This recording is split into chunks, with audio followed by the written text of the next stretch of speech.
All right, we're live now.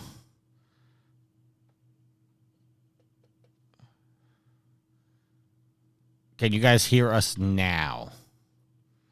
Hopefully, please, God.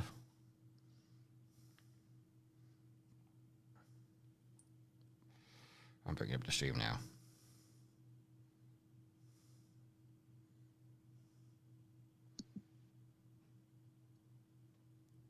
Test. Yep.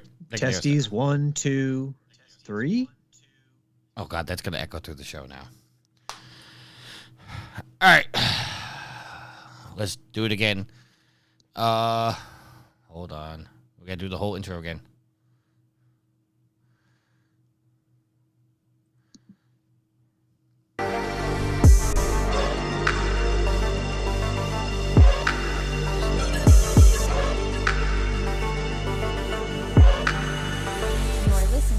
Trophy Horse with your hosts Tricky Mick, Alex, I Yield to No One, Steve.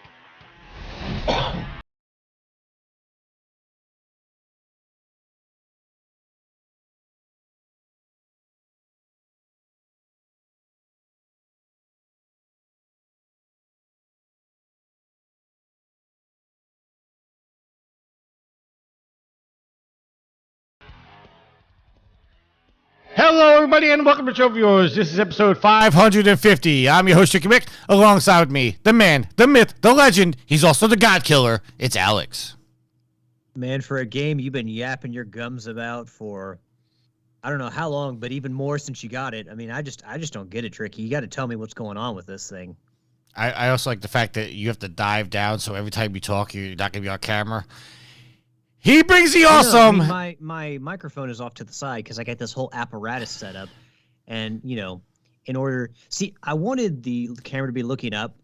Ash was like, no one wants to see your nostrils. And I'm like, well, I want to look like a giant because I've recently been to Jotunheim, so I got to look like a giant. And, you know, her sense and reason won out. So it's, you know, staring straight ahead instead of at my nose hairs. He brings the awesome. He's also killing the same guys, just in a different game. It's I Yield to No One. So is it me? Oh, boy. Or other than a couple of games, this has been a relatively disappointing start to both the PS5 and the Series X. I think it's pretty comparable to the other consoles. Really? We're in year 2. And it just... There aren't games out there grabbing me to go play. I mean, I brought this up to my friends. I said, "Is it just me?" And they're like, "No, there hasn't been anything being pushed, or not pushed, but developed. Other than we listed God of War, we listed Horizon. It's been about it." So I don't know if we want to talk about this now or later, but I did go a little, I don't want to say crazy, but I did buy 4 games for Black Friday. So, I mean, these are not games from 2022. Actually, no, one of them is from 2022, but the rest are not. What'd you buy? I got good discounts, but... what games did you buy? So I bought Spider-Man Miles Morales for $20. I got Guardians of the Galaxy for $20. I got Ghostbusters, the video game remastered, for $7, and then I got Weird West for $20 as well. $20. So see, I'm going to, by the time this sale ends, I will pick up Weird West as well, and I am going to pick up Psychonauts 2. And didn't we get Miles Morales for free? No. No, because I would have downloaded it. We did not get it for free yet. I'm sure it's part of PlayStation Plus, like extra. Oh, that's what. Okay, that's what I'm thinking of. Yeah, and then it is not. And I'll probably re-up my Plus for another year.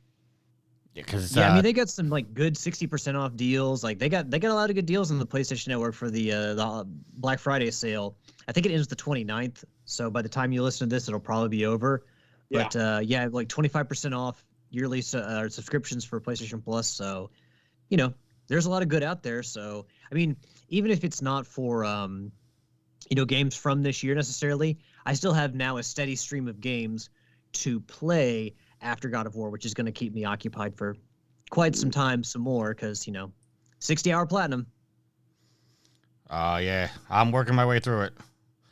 All right, so for anybody in the chat, thank you very much. Appreciate you guys being here. We definitely would not have gotten to episode 550 without you guys.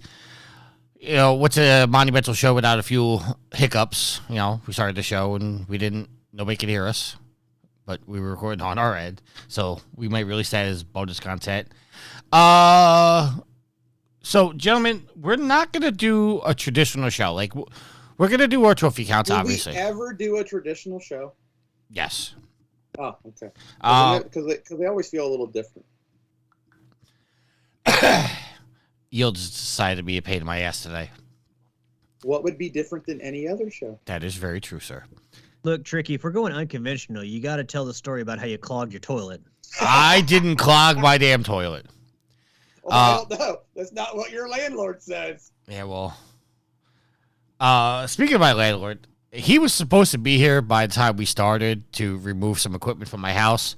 He is not here, so at some point, he's going to knock on my door and probably be making some noise in the background. We're just going to soldier on because... What a really shitty landlord. He's probably taking a smoke break. No, he doesn't smoke. Anyway. Oh, wow, really? So, I talked to the boys, and there are 4 topics we're going to cover. And what we're going to cover is... That's 3 more than what I thought we were covering. It's basically IGN's list of the best games from every PlayStation outside of the 5, because we can't do a list of that yet. But well, I don't know. People are already saying the DualSense is the greatest controller ever made. It is. But unless there was a big news story, we were going to cover it. But we're just going to go over one news story, and then we're going to go into a sort of debate for the rest of the show. Now, with that being said, you can call into the show. I don't know if it's going to work. I don't know if the boys are going to be able to hear you. I'll be able to hear you, but I don't know if the boys are going to be able to hear you. So this may be a big train wreck in the end, but we're trying to do something special for you guys. Nothing matters. Matt says just tonight. Yes, just tonight. It's okay. So let's Matt's been on these shows. He knows how we operate. Yes. Very, very terribly. Efficiently. Yes. Oh, and because apparently you guys didn't hear me before, I see you guys in the chat. Matt G's in the chat. Dupes is in the chat. Rick's in the chat. And V is in the chat. So thank you very much for being here. Without you guys, 550 definitely would not have happened. All right. So I don't know what I was going to my phone for just 2 seconds ago. Porn? Probably porn. It's probably porn. Okay. Well, hey, at least you're honest. Yes. Well, you'd rather talk about how you watch porn during the show than clogging up your toilet with cigarette butts? You're really going to make me tell the story, aren't you? Yes. Well, but maybe... I will drive it out of you. Look, people can get the news from us and from IGN and from Video Games Chronicle and all these other places. But where else are they going to hear a story about how some guy who living in an apartment in New York is just throwing cigarette butts away and getting on the shit list of his landlord because he's clogging toilets? Where else are they going to get that? Okay, I didn't clog the damn toilet. I came home from work last... Well, that's debatable. The landlord is saying we need an instant replay. Okay. I came home from work last night, and my bathroom was completely flooded, and my my tub was half filled with dirty, shitty water. Apparently... This is not the first time this has happened. This is now the second time this has happened, where my upstairs neighbor has clogged the trap to our house with paper towels. So I had to call my landlord last night after he's worked a long-ass day. Dupes, I hate you. I really fucking hate you. I had to call him after he had a long fucking day. And we had to clean up the mess. And then this morning, he snaked the trap and removed the paper towels, which I did not put in there, that unclogged the trap. And then after he unclogged the trap, all the cigarette butts that I flushed down my toilet came flowing down the line. And now my landlord thinks I clogged the toilet with my cigarette butts. Listeners, let's all be honest. What goes in a toilet? Toilet paper and poop and pee. Nothing else. You don't flush anything else. Dupe says brown. Flush it down.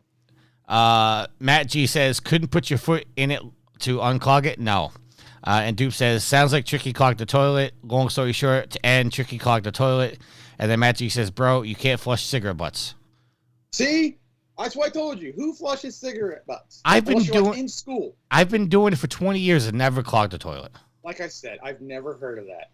And my parents, I smoked my entire life. Look, here's the thing.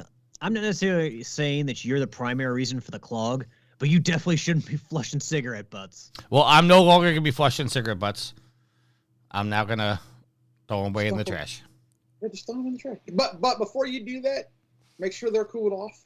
Well, So obviously. you don't catch your trash on fire. Well, see, you say that, and that's the ironic thing. That's why I started flushing them down the toilet, because once they hit the water, we know they're out. Where, there could be an amber still left in the cigarette, and you throw away an ashtray, and then all of a sudden now your garbage can's on fire. See, if you're smart about it, and this, like I said, this comes from experience with my parents smoking for years. You have more than one ashtray, and when you're ready to empty that said ashtray, you set it off to the side, start using the other one. Give it a good 2, 3, give it half a day to naturally cool off, and then dump it. Okay, thank you. You know what? For the Yield, that's a good suggestion, but I'm also going to throw another one out there, if Don't you'll smoke? humor me. So Tricky seems to favor water for putting out these embers. All right, go ahead. You I'm could listening. just dunk the butt part in the toilet, or you could just, put the little embers in the toilet and then take them out and throw them in the trash, or you could just run them under the sink water. And that's but why? your uncle. Okay, I'm putting cigarettes out in an ashtray. The way you're describing is to walk into the bathroom to put out every cigarette. That defeats the purpose of the ashtray. If I'm going to do that, How many? I dare ask this, but how many cigarettes are you smoking a day? What's the cost of safety, Tricky? What is the price? Well, not the cost. What's the price of safety? Will someone think of the children? all right, Matt See that. Matt G says there's 20 years of cigarette butts there. Dupe says ashtray the butts. I do, or quit smoking. Yes, that's the plan. I have a vape somewhere over here. Okay, so not to really put you on the spot. Oh, I am going to slightly pick. Well, this is a conversational show today, so go ahead. But hasn't this been the plan for what are we going on, Alex? At least 5 years? What, him stopping smoking? Him stopping smoking. I'm saying at least 5 years. This has been going on where I quit, but I'm vaping. Now I'm smoking again. Which I'm not trying to say quitting smoking is a very simple, you just flick a light switch and you're done. I absolutely get that. But Okay. I'm calling a spade here. Okay. I'm not defending myself here because I know that I'm very stupid for what happened. But you both know that I quit smoking for like 18 months. Yes. Alex knows this firsthand because he used to yell at me all the time telling me not to vape in the microphone. Well, yeah, because you could, while you were editing, all of a sudden you would hear someone breathe into the microphone while they were talking very deliberately. It's like, dude, Okay. take that shit outside. So I quit smoking and I was vaping. And I figured the vape was a way to get me off of nicotine because I started off, I know you guys don't vape, but the vape juice contains levels of nicotine. There's 6 milligrams, 3 milligrams, and 0 milligrams. By the time I got to, like a year, I was at 0 milligrams. So I was taking in no nicotine at all. Then my mom got sick. I got a call saying she was rushed to the hospital. I ran out of the house and went to go check on her. Once I knew she was okay, I went outside to vape and realized I forgot my vape at home. Saw a store across the street, said, okay, you know what? I'll get a pack of cigarettes for now and then until I get home. And then I kept buying packs of cigarettes. And I'm not defending myself. I know I'm an idiot for going back, but that's what happened. And now I'm going to slowly work that back into the routine. You hang your head in shame. Well, I did try to vape, but again, anybody that doesn't vape or doesn't smoke may not realize this. But the pull on a cigarette and the pull on a vape is completely different. So every time I vape, it's like I smoked my first cigarette again. I'm coughing my brains out. So I'm kind of trying to Weezer? Not Weezer. I'm trying to ease my way back into the vape. Well, Alex, but what yeah, was if that you look? What was that look, Alex? If you're doing cigarettes instead of the vape, you can't like taste tar that smells like hot chocolate. Like with the vape, you can do all these cool like toasted marshmallows and all that stuff. Well, let's be real. At this point of smoking, I have no taste buds anymore, so I don't even taste the tar anymore. Well, I can tell you, if you quit smoking, you'll get your taste buds back. Oh, I did, because I when I was vaping, it's funny because when I was vaping, I used to hate the smell of cigarettes. Now I don't even smell it. Well, okay, so let me ask you, like, smoking is in no way healthy, but if your taste buds are just completely gone, like, you could eat broccoli instead of a hamburger and not give a shit because you can't taste it. Well, no, you could taste it. It's just your taste buds are not as proficient.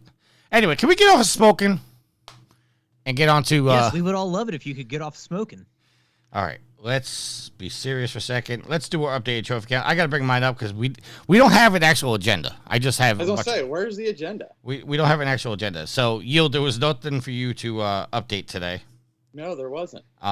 So, I'm looking up my trophies right now. I am level 685, total trophies of 16,923 with 375 platinums. I'm working on the God of War platinum right now. Well, not currently. Alex is. Alex, what are your trophies, sir? Well, Tricky, I assure you that I very much do have some trophies of some error. Go to hell, PSN profiles.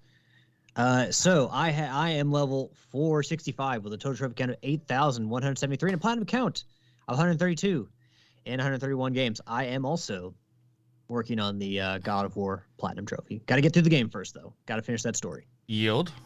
So I am a level 482 with a trophy count of 8,906 and a platinum count of 159. All right, and Sid, if he pops up, is level 809. Oh, God. Sid, I hate you for this. You have 21,296 trophies and a platinum count of 666. Wicked. He is wicked good at PlayStation games. I need to stop buying that boy games. Speaking of which, we talk about people that this show would never be possible without, and getting to this point, we would not be here without Sid, certainly. So, you do your big thing, and you thank everybody, for helping us along, and then you tell, Dupes that you hate him, and now you're like, I gotta stop buying Sid games because I want to, prove how awesome I am by having more platinum. You're not gonna get more platinums than Sid. Sid's just the alpha male. when did I ever say I hate dupes? You said it earlier in the show. Well, he made a comment in the chat, and you told him you hated him. Oh, that wasn't serious. All right, so let's get into what we're playing. Alex, we'll start with you, sir. What have you been playing, sir? Well, you know what I've been playing. I've been playing God of War Ragnarok. That's it? Pretty much, yeah. I mean, I got I can't remember. I got the one trophy that I was trying to get in Streets of Rage 4, the one for unlocking all the special moves for all the characters in Survival, which took for frickin' ever, but I finally got it. So now I'm only missing one trophy for that. But yeah, I mean, God of War is kind of an all-encompassing game. It's massive. So in my free time trying to play games, I've pretty much just been trying to go through that. And I don't know, Tricky, do you want to... I'm assuming you and I are going to have a conversation about that here, because obviously that's the biggest game of the moment. I mean, I know Pokemon Scarlet and Violet's out for the Switch. That's huge, but this is PlayStation, so I'm assuming you and I will have a little one-on-one about God of War, and Yield can comment as he would like. And, honestly, if Yield wanted to just start off with God of War Ragnarok, I think he could. I don't think he could. Okay, you're going to miss a few things, but honestly... You're going to miss quite a few. You're going to miss quite a bit. If you know what sets off the events of Winter, leading into Ragnarok, you're good. He'd be fine. I can't explain why, but he would miss quite a bit. How many times?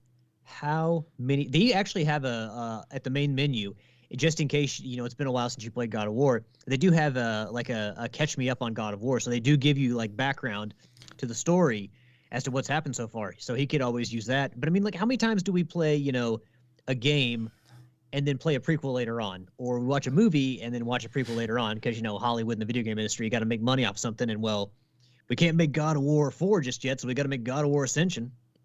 Well, it happens.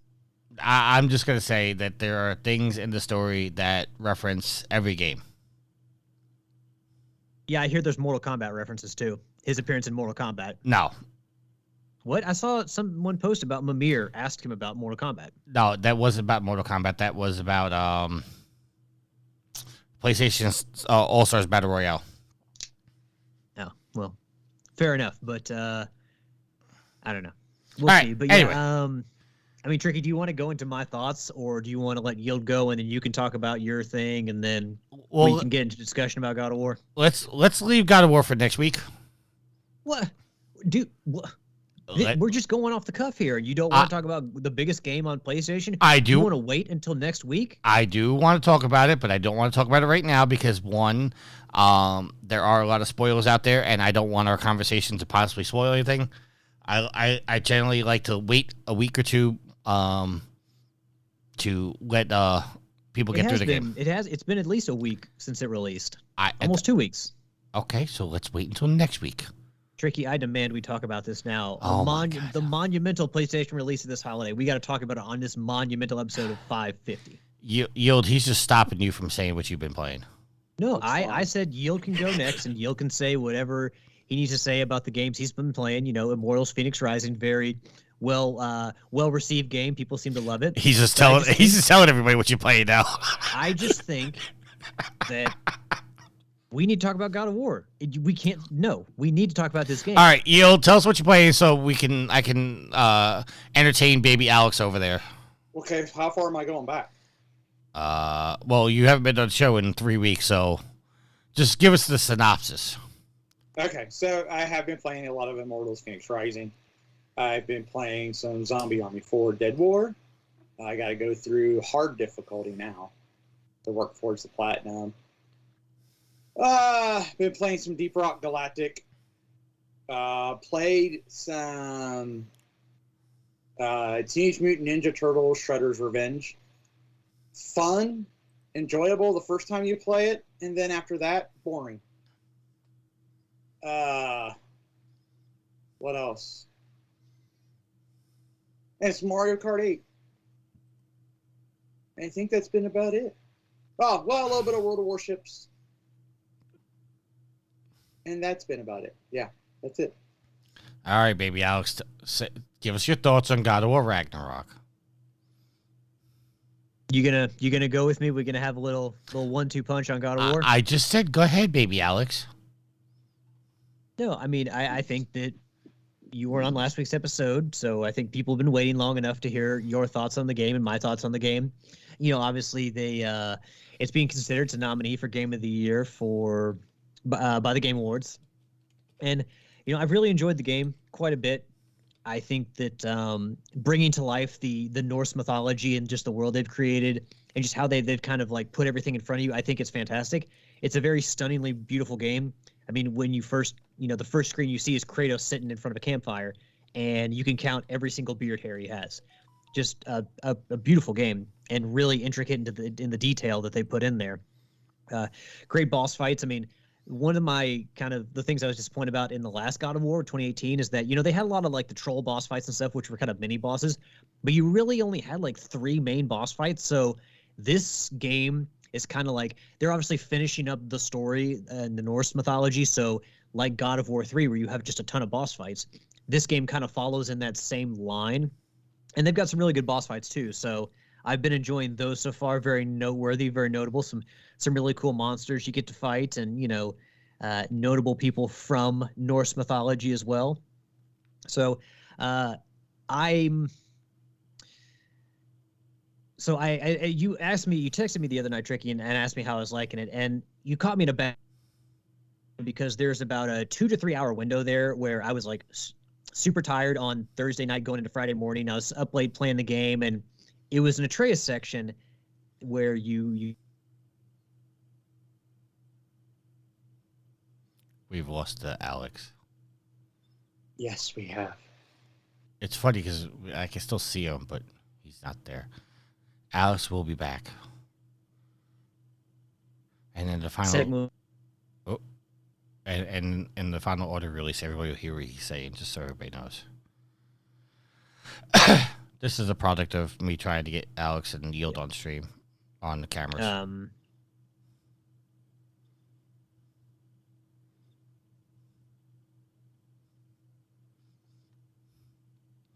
He's gonna come back and say, "This is why I should have my camera on." Watch. Told you so. We gotta get him a better internet and better computer. How's everybody in the chat while we're waiting for Alex to finish up? The puzzle solving is really fun. They've got some really cool puzzles in there. Massive game. So I am a little bit irked by the fact that you have to do so much backtracking. It's kind of like a Metroidvania game where you'll be going through this, area, and you'll see, oh, here's a little side path. Oh, wait, I don't have the item I need to get to this. I got to go wait till later in the game to come back. So the amount of backtracking they expect you to do is kind of annoying, to be perfectly honest with you. But overall, I've enjoyed the game.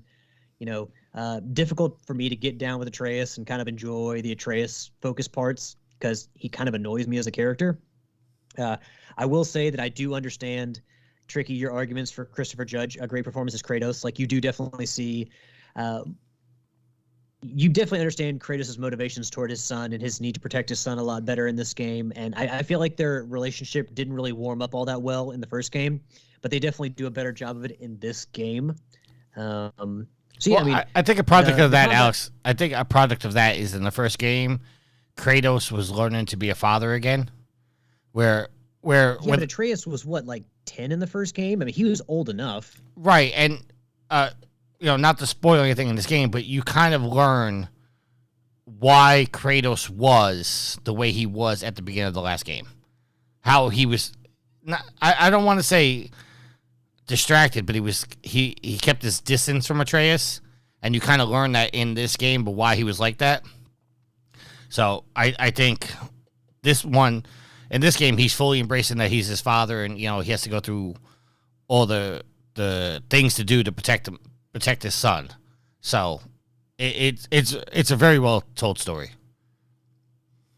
Yeah, I mean, their interactions are definitely a lot more interesting and well thought out than in the first game. Like I said, they just didn't gel super well in the first game, and it always kind of threw me off because here you're supposed to develop this,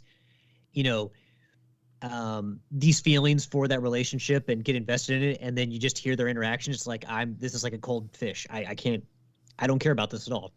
But it definitely does get better in this game, and that all kind of set off by the final events of the first game.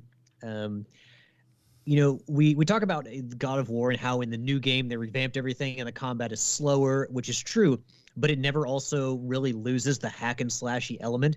So, they do add a lot of different things, enhancements for, they add runes, runic attacks. They've got enhancements for your weapons and stuff, and there's a lot more intricate, there's an upgrade an upgrade system for your weapons, unlike in the previous God of War. So it is more intricate, but at the end of the day, while you have more options, it still comes down to you hitting light and heavy attack a ton. So one of the things that I've noticed, and even from the beginning, I was like, okay, well, maybe it's going to get better. It's going to be all different types of enemies. But it's kind of the same. It's where I feel like Horizon did a really good job with the enemy variety and making you approach different enemies in so many different ways, because obviously the enemies have different weaknesses. You're going to aim for different body parts and stuff like that. And really, Horizon has a ton of different weapons. Even if you like the bow and arrow, like the spike launcher, stuff like that, that can be another really strong part of your arsenal, especially when you're going up against the more powerful machines. But in God of War, you're approaching all the enemies pretty much the same way. Bows and arrows here, and then like light and heavy attack. Like, you have more options, but in the end, the light and heavy attacks are really kind of the most tried and true way to get through everything. So to me, the combat feels kind of samey throughout the game, and I've played for probably about 14 hours now.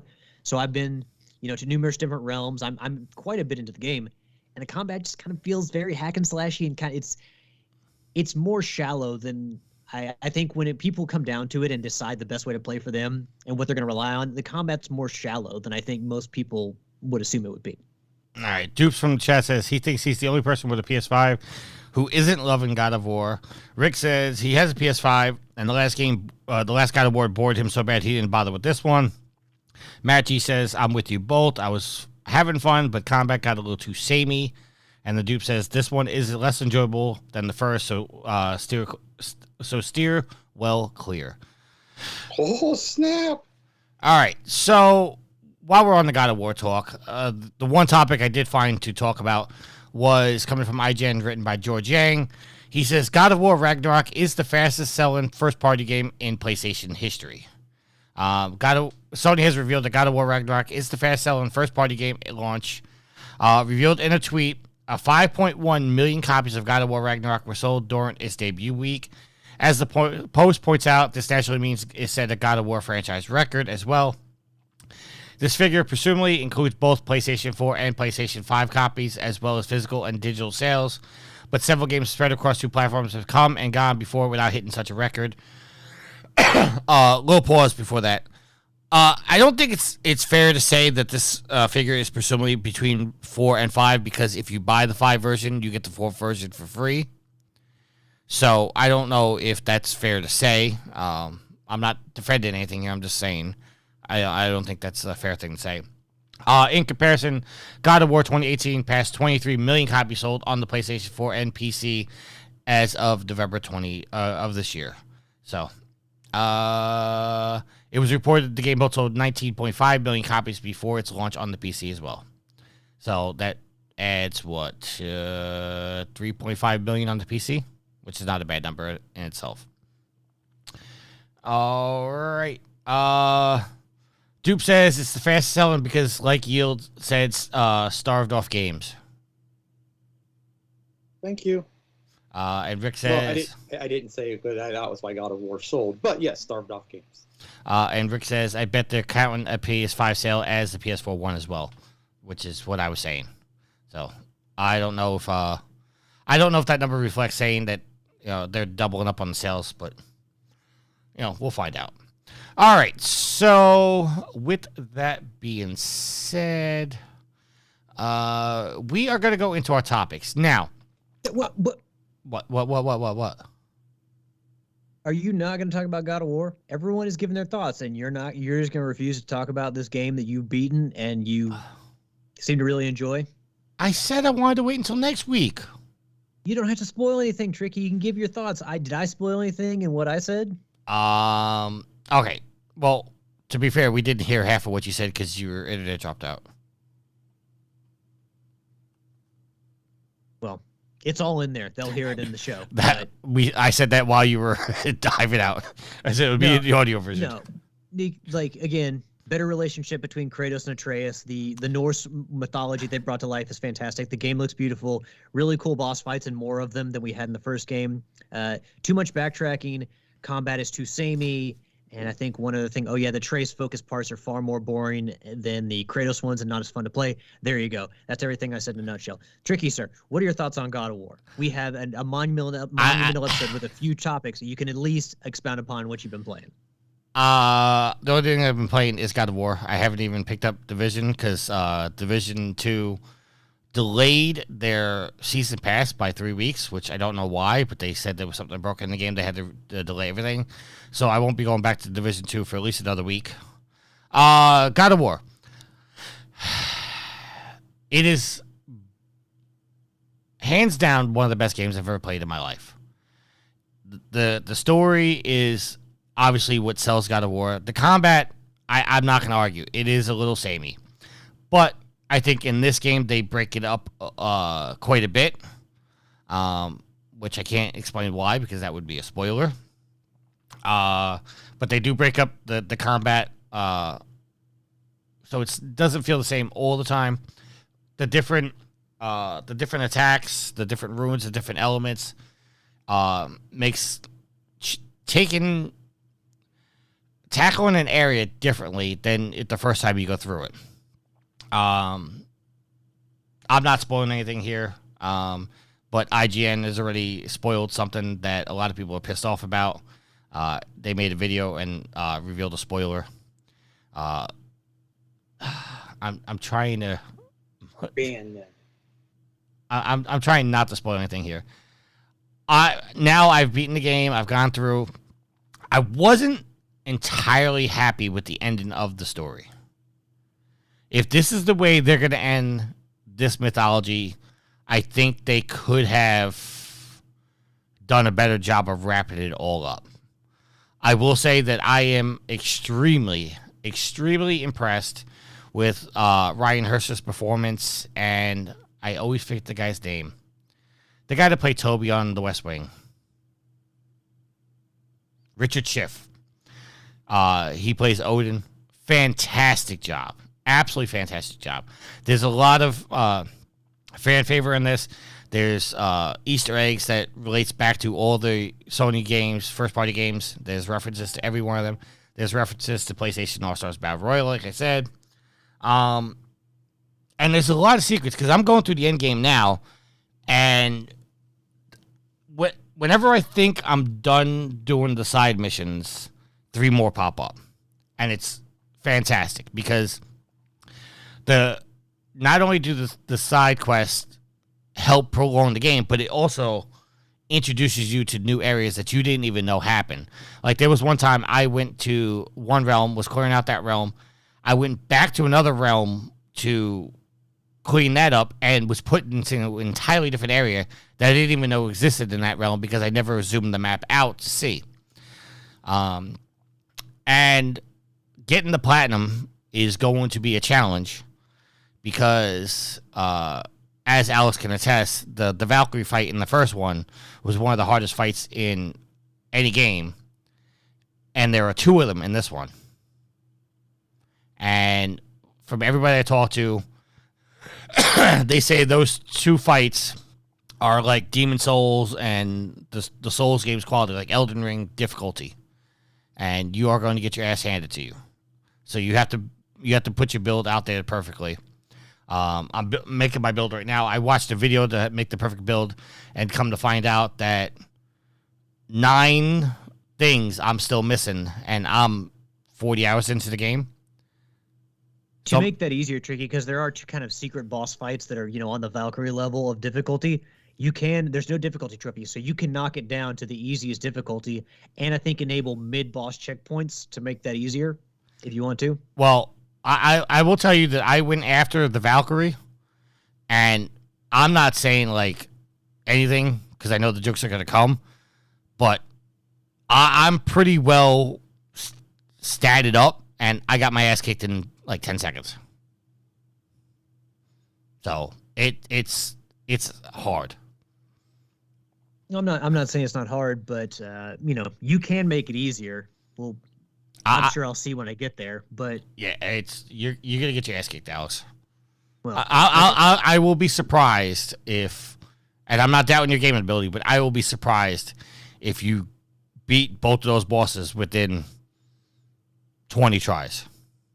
All right. I mean, I've been through Bloodborne and beaten some of those bosses in less tries than that, or I should say fewer tries than that. Thrown down. So yeah, we'll see. And if it takes me longer than 20, I don't care.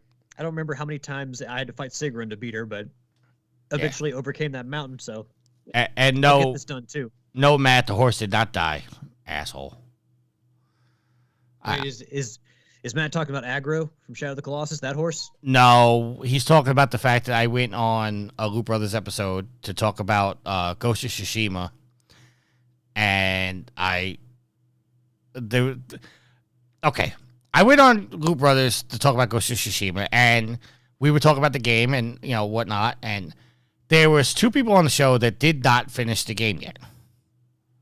So, you guys remember when I got to the point where the horse died, and I texted you saying, those motherfuckers. Yeah, for a minute there, whenever I hear horse dying, I either think of Aggro or Artax from Neverending Story, because that still stinks to this day. Oh, so the horse dies in Shadow of the Colossus. Thank you for spoiling that for me. You're No, welcome. He's trying to defend himself again. His internet went out again. All right, so we're going to move on here. Hopefully, Alex is going to be back and talking. yeah, Aggro does not die. You think Aggro dies, but Aggro survives. Okay. So what we're going to do is IGN put a list together of the best PS1, PS2, PS3, and PS4 games. I don't know how many are on each list, but we're going to start with the greatest, according to IGN, the greatest 25 PlayStation 1 games. I'm going to name the game, and then we can have a little discussion, or we can just move on to the next game.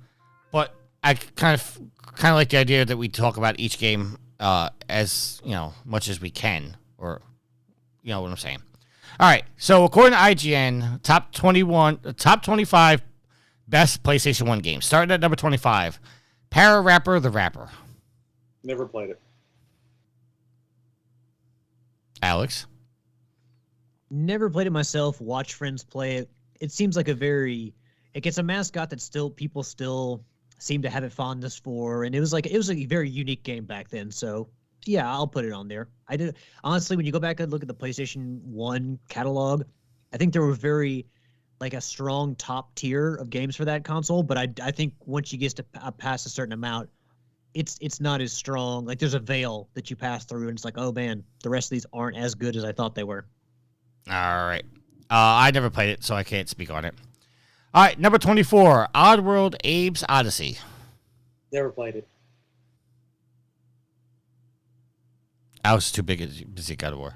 No, I mean I never played the Odyssey, the Oddworld games. Played a demo of them once, but I just the character and just kind of the scenery just never really made me want to play those games. Number 23, Crash Bandicoot 3 Warped. We know Alex is a fan of this game. I don't think I yes, made it the to best Crash game, Theory. best game in the Crash series, phenomenal game. All right. Number 22, Spider-Man. This was made by Neversoft. Didn't play that one. I did play that, and it was a very fun game. Obviously, you go back and play it now, it's like, man, this is. And if you play the newer games, it doesn't compare. But back in the day, they had some classic boss fights. You were web slinging around the city. You collected comic book covers, that you could look at in the main menu. It was nice. It was a nice, fun time. I enjoyed Spider-Man for the PlayStation. All right. Just a reminder for everybody in the chat, if you want to call into the show, all you have to do is jump into our Discord and join the Twitch chat group. And as we can, I will bring you into the show. I don't know that it's going to work, but we could try. Just a reminder.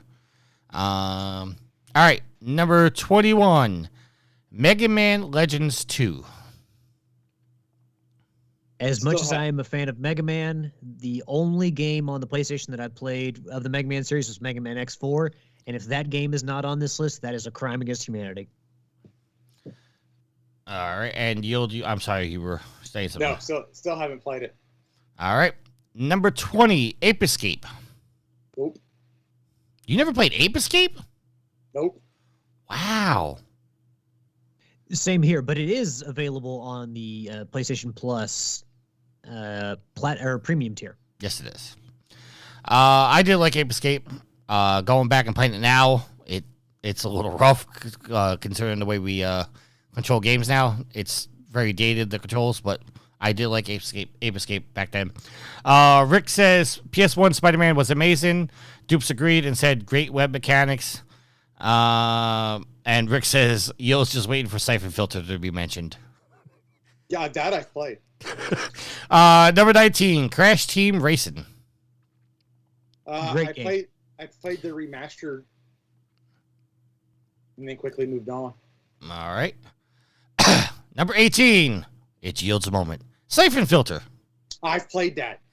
Fabulous game. Deserves a remaster. All right, so Yield, I'm just going to ask you, do you think Siphon Filter, not knowing what's ahead of it, do you think Siphon Filter should have been higher on the list? Absolutely. All right. And Alex, have you ever played Siphon Filter? No, I have not. Neither have I. All right, number 17, Soul Reaver Legacy of Kain. Never played it, but I hear extremely great things about it. I hope that I think it was Tencent who bought all that property, and there have been hints that they want to bring it back, and I hope they do, because I would play it this time around. All right. Yeah, a lot of people want to see the Soul Reaver series come back in remakes. They've been asking about them for a long, long time. Am I right in believing that Amy Hedden made that game? I am not 100% for sure. She may have been a part of the team. Actually, I am right. According to the article, it says the characters and story penned and directed by Uncharted's Amy Hennon. Yep. Okay. Before she got her start, I believe. Yeah. All right. From the chat, Matt G says Soul Reaver is still a badass game. Rick agrees. And then Dupe says, Dupes, I'm gonna answer you right now. Number 16, Final Fantasy Tactics. Not a final. I ain't played Final Fantasy since Super Nintendo. And Alex, you're not a Final Fantasy guy either. I am not. That was too turn-based for me. All right. I did not play Tactics. Number 15, Medal of Honor Underground. I don't think I played that one. No. Matter of fact, I don't think I got behind the Medal of Honor series until the 2. And, I don't play first-person shooters, so I didn't play that. Alex? Yeah, Alex same. really doesn't play war shooters, so I would say no.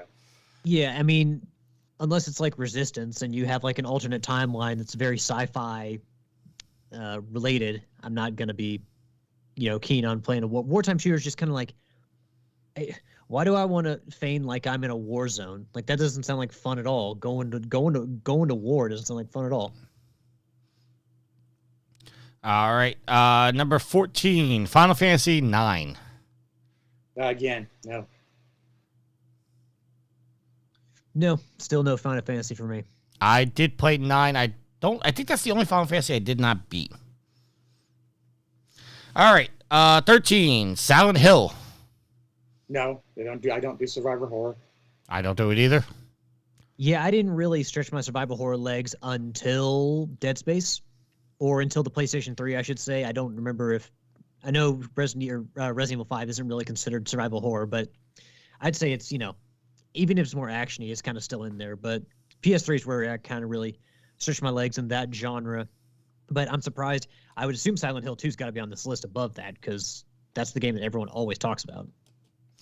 Rick's in the chat spoiling the top 5. I'm still waiting to hit my little patch of games for the PlayStation 1. All right, next game on the list, number 12, Spyro 2, Ripto's Rage. I played the remastered, absolutely fun. I did not play it originally. Alex, you got to stop killing gods. You're fine. You keep killing gods. I think he's frozen again, actually. Number 11. Always had that pedigree. Oh, see, he was frozen. Number 11, Driver. Yeah, great game. That garage sequence, your tutorial, the best tutorial in video games. IGN says, one of the first games you spent in a car that didn't qualify as a racing game. And also, when you got down with that tutorial, you thought that you were a god behind the wheel. Seriously. They also said the Driver handily e-brake slides easily into the PlayStation 1 Hall of Fame. Easily. All right, Alex? I will admit that I get that game confused with Stuntman. Do y'all remember Stuntman on the PS1? Oh, that was a fun game, too. Not as good as Driver, but it was fun for what it was. Oh, okay. So Rick wasn't spoiling. He was just making predictions. Matt G says Stuntman was also awesome. Awesome. The sequel was a little bit of a letdown, but the first one was phenomenal. All right, number 10, Crash Bandicoot 2, Cortex Strikes Back. I kind of played that one. Good game, not as good as Warped. I'm surprised Warped is not ahead of that on this list. Dupes is saying what I was going to say at the end. This list is making me annoyed at the classics that are available on PlayStation Plus. All right, number 9, Vagrant Story. I don't even think I've heard of this one. Never heard of it. I have, just never played it. All right. Number 8, Tekken 3. I don't do fighting games. I was not a Tekken fan. I played a lot of Tekken 2 and Tekken 3 as well. At a friend's house, me and a bunch of kids in the neighborhood would get together and play Tekken 3. Was fun. Probably the most, beloved fighter on the PS3 or on the PlayStation 1 when, we had in that generation, that's when fighting games went kind of 3D. So, I mean, obviously a new set of challenges when making those games, but, Tekken 3 was pretty damn good. All right. Number 7, Resident Evil 2. Again, Survival horror. Survivor horror. Alex? No, but I understand why it's on this list this high. All right. Number 6, old square boobs herself, Tomb Raider. I tried to play one of the Tomb Raiders because I heard all the buzz about it, and I forget which one it was. The stupid tigers kept killing me, and I'm like, this is dumb. And I never played it again. Well, I didn't play it until the reboot. Some dissent from the chat. People are saying that Resident Evil was top 5 easy and was better than Tomb Raider. All right, number 5, Tony Hawk Pro Skater 2. No, I don't do skating games. Do I look like a skater dude? You look like a skater boy, according to Avril Lavigne. Well, you know what? She could skate all over me, and I'd be all right with that. But Number 4, Gran Turismo 2. no, wasn't a Gran Turismo. Well, I'm not really a road course racing guy, so no. Yeah, you're more the. I'm more of the course.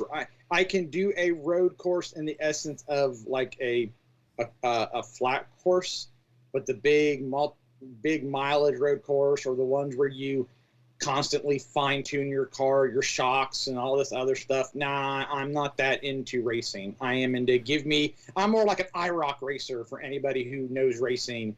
Give me an equally prepared car and let me do my thing. I don't want to adjust shocks and wedge and tire pressure and blah, blah, blah, blah, blah. That's too technical for me. I just want to go fast and pass people and occasionally dump people into corners. All right, number 3. Oh, Alex. No, I was just going to say that I prefer the arcade style racer to the simulation style. There's just too much realism to simulation style, and I don't care I agree. all that much about it. And arcade just tends to be over the top and just more fun and accessible. Yes. Yeah, I was going to say, you're more of the arcade racer than the I am. realistic racers. There have been a few that have kind of intrigued me that I've messed with, but then I quickly remember why I don't like simulation racing. So arcade racing is more up my, or in my wheelhouse. I like my arcade racing with a hint of realism. You know what I'm saying? All right, number 3. I think we could all agree that this deserves to be that high. Castlevania Symphony of the Night. Symphony of the Night. Never played it. Never played it. Never played it. I quit playing Castlevanias on the Super Nintendo. Although I have been told that is a very good game and I would enjoy it. All right. Alex, Castlevania fan?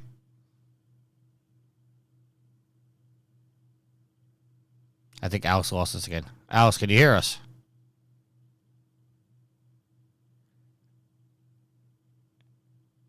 He's checking.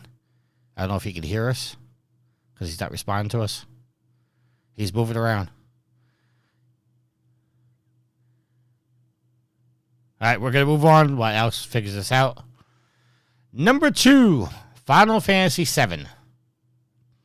I saw my brother play it, and I thought about maybe giving it a whirl until I saw the immense amount of like stuff in the submenus that you needed to mix and do and everything.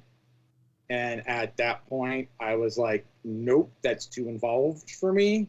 But I hear it is considered one of the best in all of gaming. All right. Alex has just messaged saying that he can't hear us, so he might have to reboot Skype. So, all right. Number 1, which I agree with, and Yield, I don't know if you're going to agree with me, but number 1 is Metal Gear Solid. Yeah, I don't know about number 1. I'd put Driver and all them other ones ahead of that, but it was nice to have Metal Gear come back. It was a little disappointing in the sense that if you'd been following us since the PlayStation, that it was in essence almost like a reboot, like we're starting over again. But it was really good. All right. We're going to move on to the PS2 games now. I don't know if this is listed. Okay, top 25 PS2 games. Top 25. All right. So again, we're going into PS2. I'm kind of trying to stall just a hair to see if we can get Alex back in here. Hold on. Okay, he's not in Skype right now, so all right. Yield. Let's just vamp a little second. Give Alex a chance to get back. Overall, what did you think of the list? Like, do you agree with most of it, or? I was rather disappointed. The couple of games that I played were basically outside the top 10, and I hold them higher. But I really wasn't a huge PlayStation 1 guy at the time. My brother had one, so I joined it kind of late. I picked up. I played the Operation Desert Strike and Nuclear Strike, which I thought those games were absolutely fun. And then I got into Siphon Filter. Dabbled a little bit in Crash Bandicoot, and that was really about it. PlayStation 2 was really my foray into the Sony world, where I'd kind of moved on from Nintendo. I got fed up with their constant changing of cartridges and everything. All right. The chat is making predictions for the best PS2 games. So far, we have Marvel vs. Capcom 2 better be on there. Def Jam Fight for New York, Silent Hill 2, Final Fantasy X, Resident Evil 4. This is all predictions from the chat. All right, so we're going to move on. Alex is not back yet, but we're going to move on. Top 25 PS2 games. Number 25. Oh, wait. We have Alex. Yeah, the microphone or the camera's getting unplugged. It's wreaking too much havoc with my Skype. All right, so we're going to lose Alex on the camera. All right, Alex, we're moving on to PlayStation 2 games, top 25. Number 25, Guitar Hero 2. Well, that game was a phenomenon at that point, so I would... Go ahead, Alex, sorry. Oh, no, I mean, that game was a phenomenon at that point, and people loved playing it, getting together with friends, and it just kind of made you feel like a rock star when a lot of people could never, get in front of a crowd and perform those songs, so you could do it, having some drinks from the comfort of your own home, and it was a great feeling. I mean, definitely Guitar Hero needs to be on there, higher than that, in my opinion. I really don't think the jump changed from 1 to 2 other than just song lists. Guitar Hero 2 was still harmonics, right? It was still... what did they go under? It was Red Octane and Harmonix together. And then Harmonix moved on for 3 and made Rock Band, right? Something like that. I think Red Octane, it started going downhill when they split. All right. They started adding like boss fights, which was kind of cool, but it wasn't as cool as it sounded on paper. All right, number 24, I think we all agree and think this probably should be higher, but Sly Cooper 2, Band of Thieves. Well, I didn't play it originally. I played the remastered on the Vita. So from that experience, absolutely, it should be higher than 24. Alex? Considering the depth of the library for the PS2, I'm happy with that. I'm happy with the series just to get some recognition. Because Sly 2 was a really good game, but when you think about how many games were out on the PS2, I mean, even the top 25 is not bad. So you're right. He's right. All right, number 23. So the top 20, really the top 10 better be killer. Number 23, Ico. They didn't play it. Yeah. I know people love that game. I would rather go back and play Sly 2 than Ico. I mean, Ico, like I said, when I talked about, I replayed that game this year to get the platinum trophy. Holds up in some ways, doesn't hold up in others. I mean, I can understand how that would be a very monumental game and how it would have a certain effect on the game industry, but it's not even their best game. So, I mean, I would not put it in the top 25, but I'm not surprised it's there. All right, number 22. This surprises me. NBA Street Volume 2. Those games were fun as hell. The NFL Street NBA games were fun as hell. I didn't play them. I did not play that either. Number 21, Kingdom Hearts 2. I wanted to play them because I like the Disney characters that were in them, but by this point, I had kind of moved on from turn-based RPG. I kind of was spoiled by Chrono Trigger. If it's not a Chrono Trigger clone, then I want nothing to do with you. Alex? Only thing I'm surprised about is it's not higher. I agree. All right, number 20. We're getting into the top 20 here. Tony Hawk's Underground. No. Alex? I mean, the Tony Hawk games, I know people loved them. I think they had more of an impact on the PS1 than on the PS2, but, this was still, I guess, before the series took a downhill slide, so, it was fun to play. Even if you weren't a skater, it was fun. It had the kicking soundtrack, the licensed soundtrack that worked really well with everything, and just playing with your friends and trying to get the highest score. It was fun, even if you didn't like skating. All right, number 19. Disgaea, Hour of Darkness. Never heard of it. I've heard of it. Never played any of the Disgaea games. Yeah, I'm the same. All right, moving on. Number 18. Surprise, this is not a little higher. Ratchet and Clank, Up Your Arsenal. That's a darn shame it's not higher. That was fun.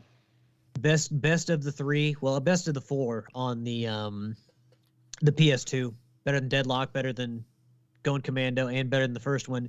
Just a very, very fun game. That was my favorite until Crack in Time came along. All right, the chat's been like debating the PS2 games. Apparently, the PS2 is very, very controversial inside of the Twitch chat. I'm trying to keep up here. Dupe says shit's on PlayStation 5 library. Okay, holy shit, that's on there. I guess he's referring to Ratchet and Clank. And Dupe says my first PS2 game was Ratchet and Clank. All right, Can't go wrong. number 17, Beyond Good and Evil. I've never played it. I've never played it either. I want to play the second one. The teaser trailer looks absolutely amazing. Makes me want to play the first one. The original obviously is a cult hit. Wasn't super successful because if it was more successful, then Ubisoft probably would have gotten the sequel out by now. Overrated, I would say. Good, overrated though. Not better than Ratchet and Clank Up Your Arsenal, and I would argue not better than Sly 2 either. So I think it's a little too high on the list. I think people remember that game more fondly than they should. But and I played it on the PS3 when it was re-released and they added trophies. So, but yeah, I mean, good game. I'm not saying it doesn't deserve being on the list, but maybe a little further back. I stand corrected. Dupe's first game was Disgaea, not Ratchet and Clank. All right, number 16, Burnout Revenge. Nope, never played it. I thought you were big into the Burnout series. I was into Burnout Paradise. Oh, that's what brought you love into the series. And That's then, the only Burnout game I played. yeah, I didn't play a Burnout Revenge either. Alex? Nope. I mean, I talk about how I like the over-the-top arcadey racing games, and by that, before that generation, I really didn't play anything but Mario Kart. So PS3 is where I again started to my taste started to bleed over a little bit into the racing games, but it was before then. You weren't going to get me to play any racing games outside of like Mario Kart or Diddy Kong Racing or Crash Team Racing. All right, number 15, Psychonauts. I played it on the 4. Absolutely well-written game. Yeah, really good game. Never got as much. The financial success certainly didn't mirror how good that game actually was. Controls were kind of an issue, but overall, like characters, writing. F the meat market. Or meat circus. The meat circus, yeah. F the meat circus. Other than that, phenomenal game. That last level sucks. Very weird, unique levels, very weird, unique characters, but very well written. A true gem from Tim Schafer and Double Fine. So I love the way it was written, but that last level, just because of the twists, I shouldn't say twist, but just because of what you have to do in the level, it's not that the level's poorly designed. It's just what you have to do in it that you're like, F the meat circus, man. But it's a good level, so you have to understand where that frustration is coming from. All right, Rick in the chat says Burnout was amazing before Paradise. So you may have to go back and play those games, Yield. That's probably not going to happen. Probably not going to happen. 14, Devil May Cry 3. Never played the Devil May Cry series. I played the first one, never got past the first one. I don't even think I beat the first one. Alex? Unlike all the Devil May Cry fans, the only one I've played is DMC, the one by Ninja Theory that all the fans complain about. So, all right. And just for clarity, I did not look over these lists, so we're reading these as we go. So we're finding out all together because the guys haven't seen these lists either. Number 13, Katamari Damacy. Damacy? I've heard of it, never played it. I played some of those games. I have never understood. All right. Keep losing Alex. This is going to be a hell of an edit for me at Yield. Game. You back, Alex? Yeah. Okay. Moving on. Number 12, Jack 2. I did not enjoy Jack 2 this is speaking from playing the remasters on the 4. To me, would be like 15 minutes of fun. Okay, we got you both. I'll fix that and post edit. Okay, so Jack 2 was not as fun to me as Jack 1 was. All right, I never played any of the Jack games, so I can't speak on that. Number 11, a controversial game in its time, Bully. I mean, I played it. My buddy had it. I played it a little at his house. I enjoyed it for what it was. Alex? Wait, no, I'm thinking Manhunt. No, I didn't play Bully. My buddy played it, but I didn't play it. Alex, your opinion on Bully? I enjoyed it. It was a fun game and certainly a much different, a much less serious, more comical Grand Theft Auto kind of game. I mean, Rockstar back in those days, after Grand Theft Auto 3 came out, they had a miss in State of Emergency, which was a really cool concept. The game just wasn't super fun to play, or at least the fun didn't last very long. It's very shallow. And then you had Manhunt, as Yield said, which was very unique and, gruesome, but also fun. But I think, out of all their games on the PS2, I think that even if I got more value out of Grand Theft Auto, which you could do in those games, I think that my favorite game that they did was Bully, just because it was so unique, but so very fun. All right. Number 10, a game I thought would be higher, God of War. I didn't care for it. I mean, Well, I really actually- hope God of War 2 is on this list above it, because that was better than God of War 1. But, I mean, God of War, yeah, it was a really good game. Sorry, I didn't really play the game. I played the demo, and that was enough to turn me off for the entire series.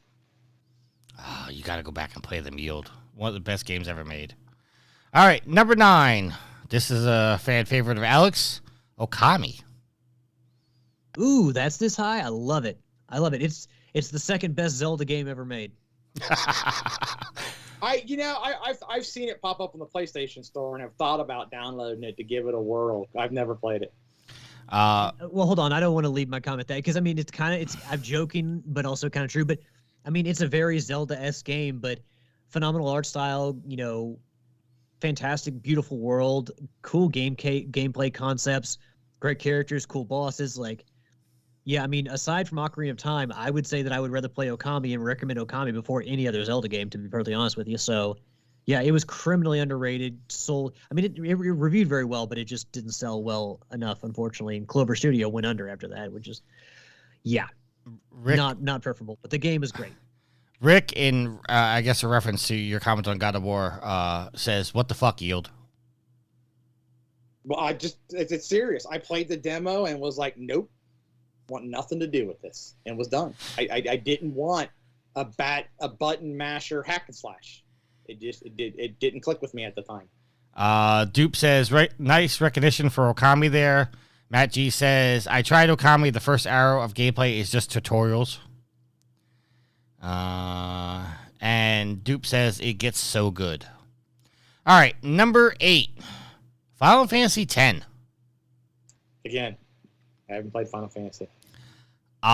Somebody left a comment in here. I'm gonna try to go back and look. Somebody left a comment about Final Fantasy X. Dupe said Final Fantasy X was the most advanced looking PS2 game, and it still looks amazing now. I have to agree. It looked very good for a PS2 game. Yeah, Alex, I'm assuming you never played any of the Final Fantasies. None of the Final Fantasies.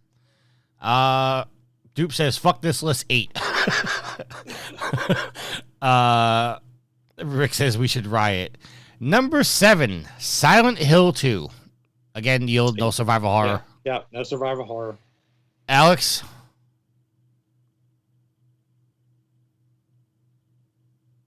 Did we lose Alex again? Possibly. You'll have to fix this and edit. Man, Alex. Well, I mean, that's why. There we Sorry, I wouldn't let one of the cats in because he was scratching on the door. Fine. I guess that's why Silent Hill 2 wasn't on the PS1 list because it was on the PS1. It was on the PS2, you mean? Oh, yeah. Okay, got it. Yeah. All right. I had it right. I'm sorry, I heard you wrong. All right, number 6, Metal Gear Solid 2, Sons of Liberty. No. Just I no? feel like when that game came out, like the audience was so split on whether it was a good game or not. I mean, I guess that's really when you found out if you liked a Hideo Kojima game. But I tried to play 2 and 3, and I just couldn't. I couldn't. No, I couldn't play them. that game, while it's a good story, the 45-minute cutscenes and the fact that you play basically as Raiden the entire game and not as Solid Snake was a huge turnoff for me. That's not why I bought the game. All right. And I know that now the 45-minute cutscenes is a Hideo staple, but back then, it's like I don't remember much of the game because I would fall asleep in the middle of the cutscenes. All right. Playing the game late at night. Some comments from the chat, and chat. I'm just gonna ask you this so I can know what game you're talking about. If you're making a comment about a game, just try to give me initials so I know what game you're talking about. Matt G says Silent Hill 2 should have been placed better. Dupe says that's insane. Above Final Fantasy X. I guess he's referring to Silent Hill. I don't know what he's referring to. Rick says it's in his top 3. He played the shit out of the game. I prefer 2 to 3. I played the demo for months. And Dupe says 3 Edges, 2 Snake Eater is a hell of a game. All right, well, we still got 5 more games to announce. Number 5, Grand Theft Auto Vice City. That is the best Grand Theft Auto, hands down. That's a bold statement there, Yield. Well, it's set in the because 80s. It's the correct so. statement. I mean, I didn't say you were wrong. I didn't say it was a bold statement. It's the truth. Why Grand Theft Auto was the trendsetter. Everybody copied Grand Theft Auto. Every game that came out after that for probably the next several years was Grand Theft Auto-esque. But Vice City blew Grand Theft Auto out of the water. And what San Andreas tried to do, it did not live up to, in my opinion, live up to Vice City. And there has not been another Grand Theft Auto that has come close to touching Vice City. My opinion, I will die on that hill. All right. Well, people agreeing with you in the chat. Rick says, yep, Vice City. Matt G says he agrees with you. Rick says 4 was better in his opinion. And then Dupe says Yield is the man. Correct. I mean, it was set in the 80s. You drive through downtown. It's all lit up with the fluorescent lights. It looked fantastic. The soundtrack was... Vice vibe. Soundtrack was great. I mean, and it was really... That was the last Grand Theft Auto that felt big enough, but not too big. And then you get to San Andreas, and it was just overwhelmingly big. And it's really the last Grand Theft Auto I truly enjoyed. And it did have Ray Liotta, Dennis Hopper, and Burt Reynolds in it. So, all right, number 4. I was trying to read the chat. I thought Rick was cursing at us. Number 4, Resident Evil 4. Can't comment. I don't do survivor horror. Long considered the best Resident Evil game. So, I mean, I can assume that it deserves a spot on the list, and people are very hyped for the remake. All right, getting into the top 3. Number 3, Shadow of the Colossus. Phenomenal game, masterpiece, and my favorite video game of all time. And it's this high even with the janky controls on the PS2. Never played it. Yeah, I started to play it on the remake. Ran into little problems, gave up. I'll go back eventually. I mean, if you can't play it on the PS4, then you definitely can't go back to the PS2 and play it. Number 2, Metal Gear Solid 3 Snake Eater. Never played it. Phenomenal game.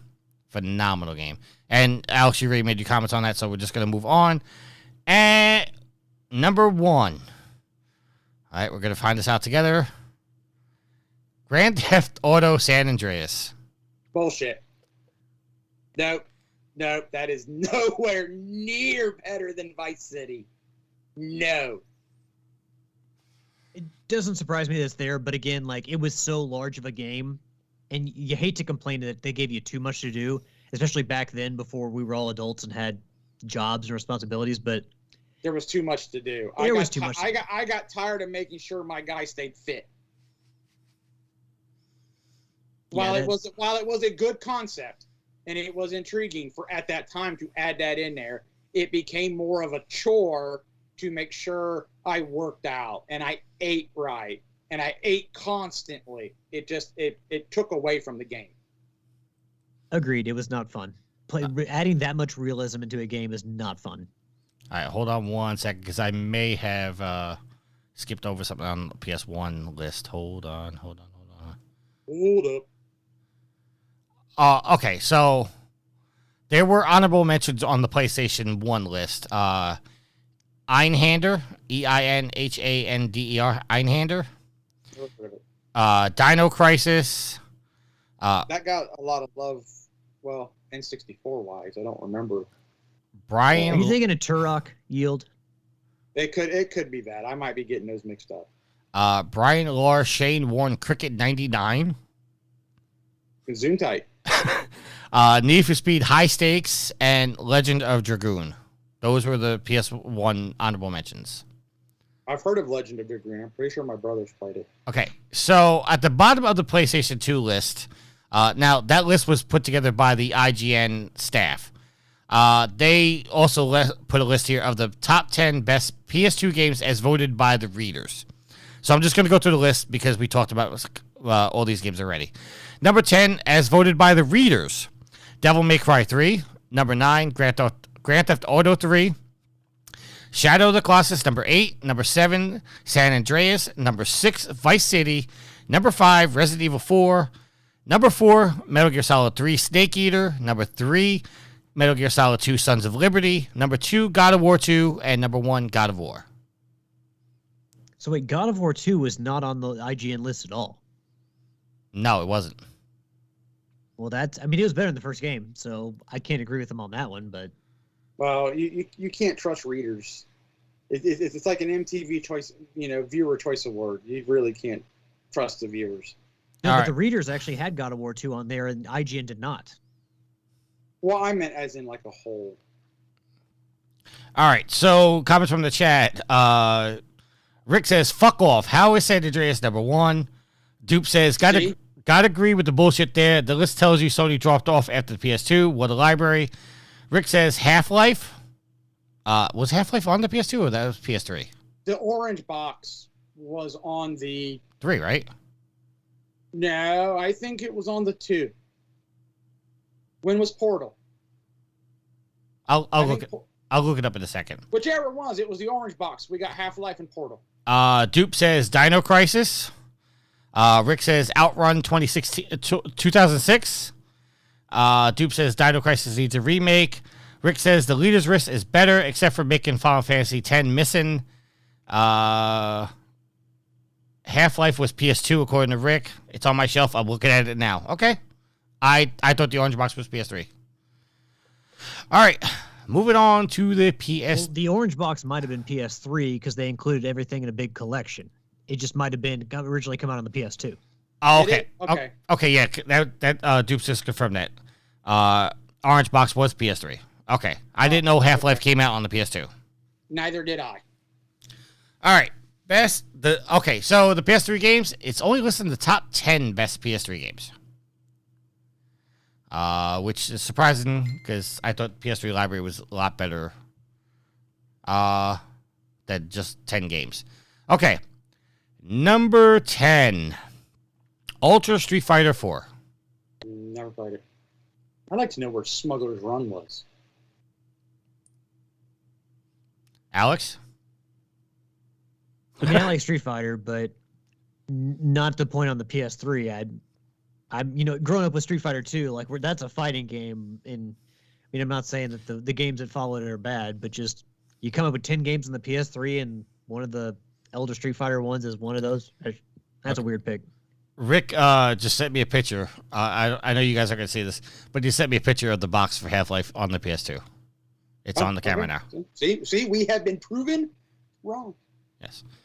All right. Number 9. Ratchet and Clank: A Crack in Time. I probably should be higher. The other 9 games better be out of this world. Yeah, the maybe still my favorite Ratchet and Clank game. I don't know. It's between that and Rift Apart, but very, very good game. But like I said, I'm still waiting to finish Ratchet's story. All right, number 8, Batman: Arkham City. Well, we know Asylum's got to be on there then. I mean, City was okay, but Asylum is leaps and bounds better. See, I gotta disagree with you there because I thought City was leaps and bounds better than Asylum and the best game in the series. I think City was better than Asylum, but I think Arkham Knight was better than City. I can't say. I haven't played. I haven't gotten to Night yet. Number 7, Little Big Planet 2. I don't know. I kind of got Little Big Planet out after the first one. All right. Alex, if you don't say nothing, I'm just going to keep going. I'm gathering my thoughts, but a game built on like mostly community. I mean, it filled a necessary void, and it gave Sony a good talking point and something to brag about. But I just never wanted to play a game that was so community focused and like so creativity based and what you had to make. And I played the first Little Big Planet, almost got the platinum trophy, but just couldn't get collect all the stickers and stuff. But yeah, I didn't play Little Big Planet 2. I just not enough interest there for me after the first one. All right. The chat's making some predictions. Dead Space better be on this list. Uncharted 2 has to be top 3. Last of Us, surely. Last of Us is going to be number 1. And Rick says, City was better than Asylum. Dupe says, Skyrim is surely on there. And Rick says, controversial take from Tricky that I actually agree with. Night was better than City. Well, I have to get to Night before I get there. While I enjoyed the map, I liked the confines of Arkham Asylum over going through the whole city. It's just my personal opinion. All right, moving on. Number 6, Portal 2.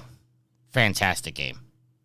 I played it with my buddy. I think I enjoyed Portal better, but there was nothing wrong with Portal 2.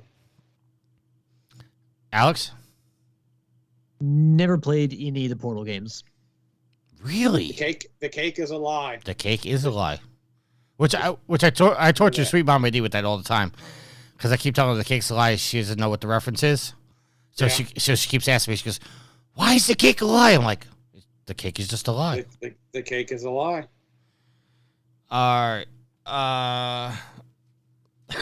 Matt G says the cake is not a lie. It exists, and technically it does because it is in the game. Well, technically. Number 5. Grand Theft Auto 5. No. Did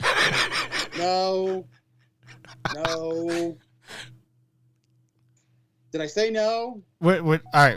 We're not ranking Grand Theft Auto games. We're just ranking Grand Theft Auto games on the PS3. I'm not even putting Grand Theft Auto 5 in my top 3 games. No. There's no way Grand Theft Auto 5 makes it in my top 10 of PlayStation 3 games. Oh. All right. Alex, I'm going to let you go, and then we have some controversial things said in the chat here. Yeah, I mean that was long. I played Grand Theft Auto 4, but that was long after I had enjoyed the series. I just kind of, it was like a big part of the zeitgeist and like a phenomenon. So I of course jumped in there. But I think that after playing 4, it's kind of where I decided the series was no longer for me, and I didn't need to play 5, and I don't need to play 6 either. All right, so we're gonna go to the chat before we move on to the top 4. Rick says Oblivion, Skyrim, Fallout 3, and New Vegas are all in his top 10, and they're all better than The Last of Us, and The Last of Us shouldn't even be in the top 10 in his opinion. Ooh, that's a hot take. Rick, I like The Last of Us. I would rank it in my top 10, just from storytelling wise. Gameplay, you can make an argument, but pure storytelling, it's top 10. Dupe says, really? The Last of Us I enjoyed. Rick says, I liked it, but it's not top 10. Dupe says, Uncharted 2 is the best PS3 game by a mile. There you go. Man knows what he's talking about. Rick says, Mass Effect Trilogy, all better than The Last of Us. Dupe says, Mass Effect 2, loved it. Last of Us story-wise is right up there. Rick says, meh, I could name 20 PS3 games better than The Last of Us. All right, moving on to the list. Number 4, Dark Souls. Never played it. Never played it. Yeah, me neither. There's one Soulsborne game that I played, and Bloodborne was more than enough for me. So, but yeah, I mean, those games are beloved, so you got to figure it's gonna make the list. All right, number 3, Red Dead Redemption. Yeah, that is the one Rockstar game I have the platinum in. I did enjoy it for what it was. Great storytelling. I almost want to say I probably enjoyed Gun a little bit better from a gameplay standpoint. Was it Gun or was it Revolver? No. There was Gun. That was a different game. Okay. And then there was Red Dead Redemption, which came out after Gun. Yeah, but I thought it was called Red Dead Revolver. No, Red Dead. So Red Dead Revolver was a 2 game, which I don't know why that didn't make the list. And then when Rockstar bought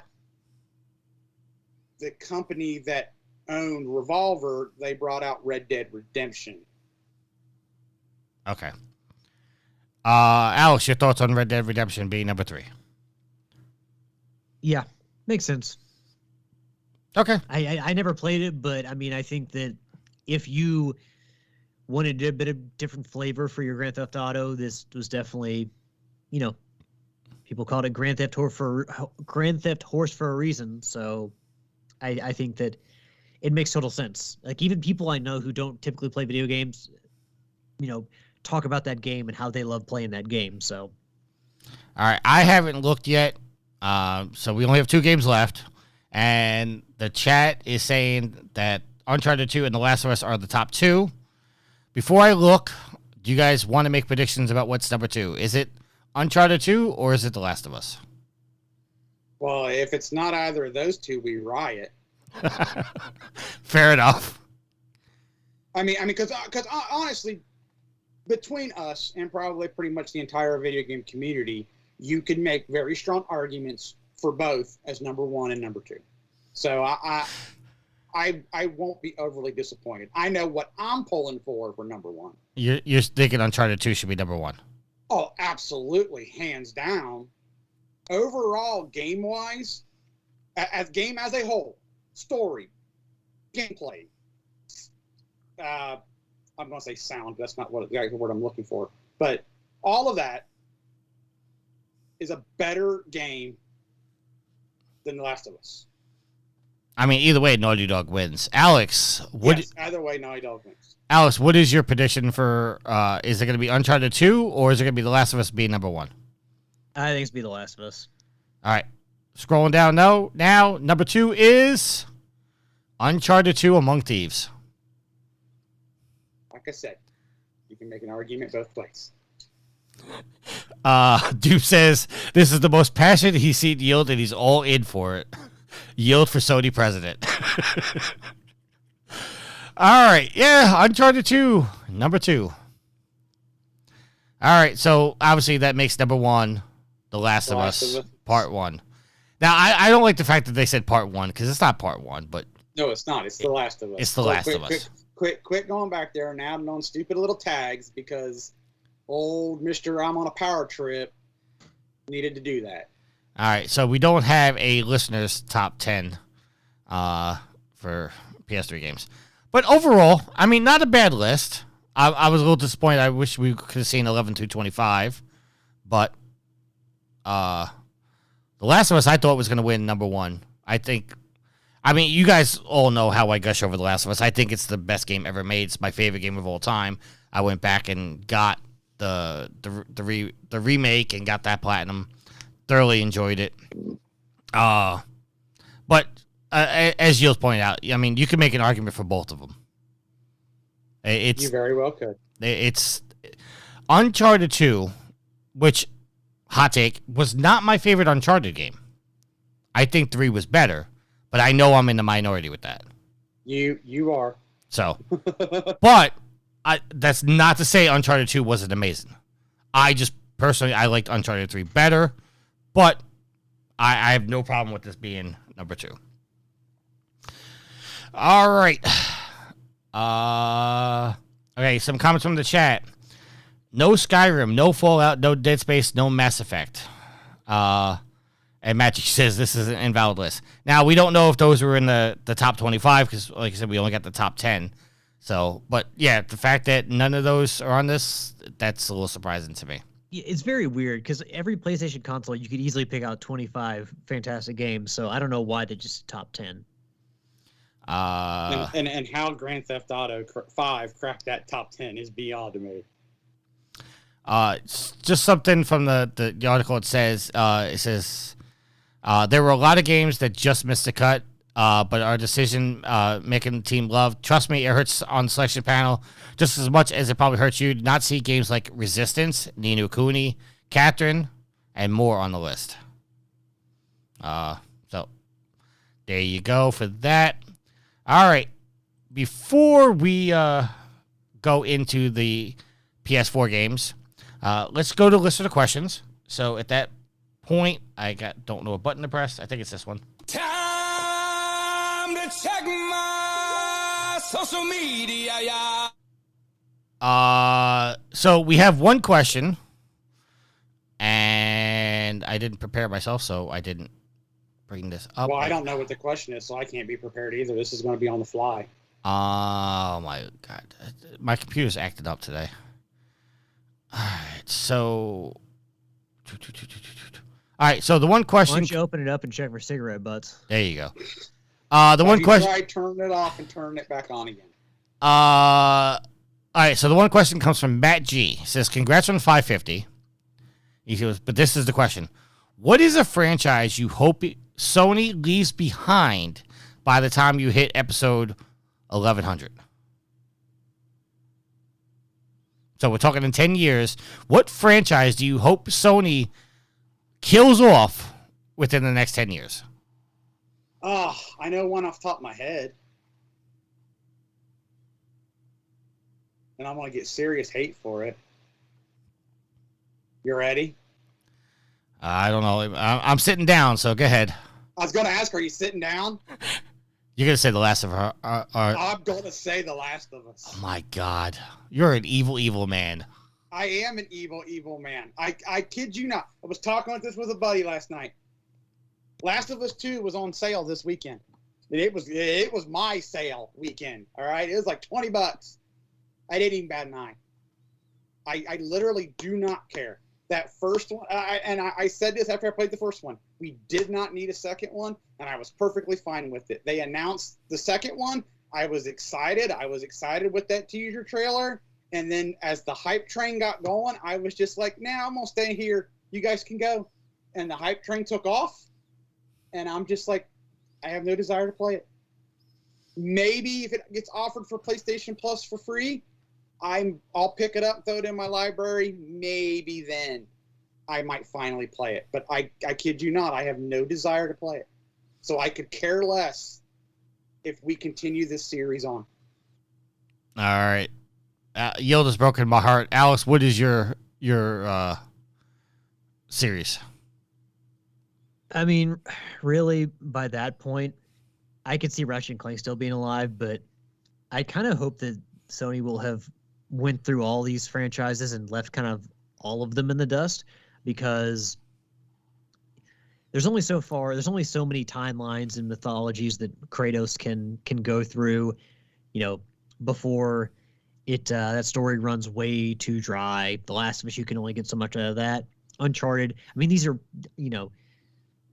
Ratchet and Clank's Ratchet's a Lombax, so we don't know what their lifespan is, so he could live forever. But like these other people, I mean, I know that Kratos is a god, but kind of they have a certain lifespan, and to have it just go for so on and so on, it would just get ridiculous. So, I mean, Sony has that thing where they, the studios each create a new IP almost every generation, and they make sequels, and then they move on to the next thing. I mean, right now they're getting all they can out of Horizon, but by the time that episode rolls around, if we're ever doing this still again, I would hope that kind of all of them they've moved on to something new. That I feel that's what we're lacking right now, as kind of what my comment was at the start of the show, is that we are lacking in pushing the industry forward with games and stories and whatnot. While Ghost of Tsushima was phenomenal, again, I would be fine if that was the only game. I see a sequel coming, but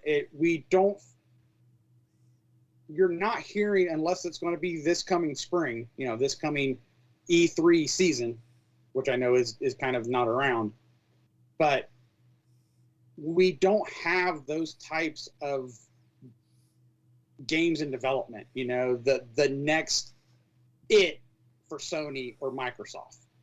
So. All right. My answer is kind of controversial. Oh, I doubt it's more controversial than mine. I think I think one of you guys is going to agree with me. The other one's going to fight me. All right, let's do this. Now, just rip it off like a Band-Aid, man. Just do it. Okay, well, I can't just rip it off. With that being said, I think it's already dead. But man, Sonic is not a Sony franchise. No. Twisted Metal. I've never played it, so I really can't defend you or agree with you. I think Twisted Metal just needs to go away. Well, it kind of has. I mean, that's what I said. It kind of has. There hasn't been a Twisted Metal game since what, Black? No, there was one in 2013 where David Jaffe came back and was the game director, one of the original creators of the series, and that didn't work out too well. So, I mean, they could probably get another game out of it. I mean, there's a television series coming out about it? Yes, but, there is. I mean, I'm not mad at you if you say that's the game series you want to go away. All right, so comments from the chat. I kind of let these stack up a little bit more. Dupe says the PS3 list is as messed up as Tricky like in Uncharted 3 more than 2. Rick says GTA 4 is better than 5. Rick says I would agree with that. Rick says fucking Last of Us. It's a good game, just overhyped and valued in his opinion. Dupe says I have a question on what planet can Tricky think Uncharted 3 is better than 2. Last of Us shockingly, and then he says Yield and I are on the same wavelength. I need to go lie down. Rick says Final Fantasy needs to die. Not a Sony game, but it needs to die. And then I can see people saying that, and I guess I would, not that I've played a lot of Final Fantasies, but I can agree with that, or I can see where that's coming from, because it's not like, back when like 7 was out, and then the few games afterwards, you always heard, even if you weren't a Final Fantasy person, you always heard or read of that they were in talks, or they were in the gaming discussion. They were pushing the industry forward, so to speak, I guess is what I'm trying to say. And you don't hear that now. A Final Fantasy game comes out, the Final Fantasy people get all worked up into a lather, but they're not pushing the industry forward. So I can see that argument, and I would be okay with it. All right. Okay. Before we go on, I'm gonna try to do something here because Sid did send us an audio, and I don't know. I haven't been able to get it to work, but I'm gonna try to run it off my phone now. So, Yield and Alex, if you hear it, just don't say that until the end of it. If you don't hear it within the next like 10 seconds, let me know, and then I know it's not working.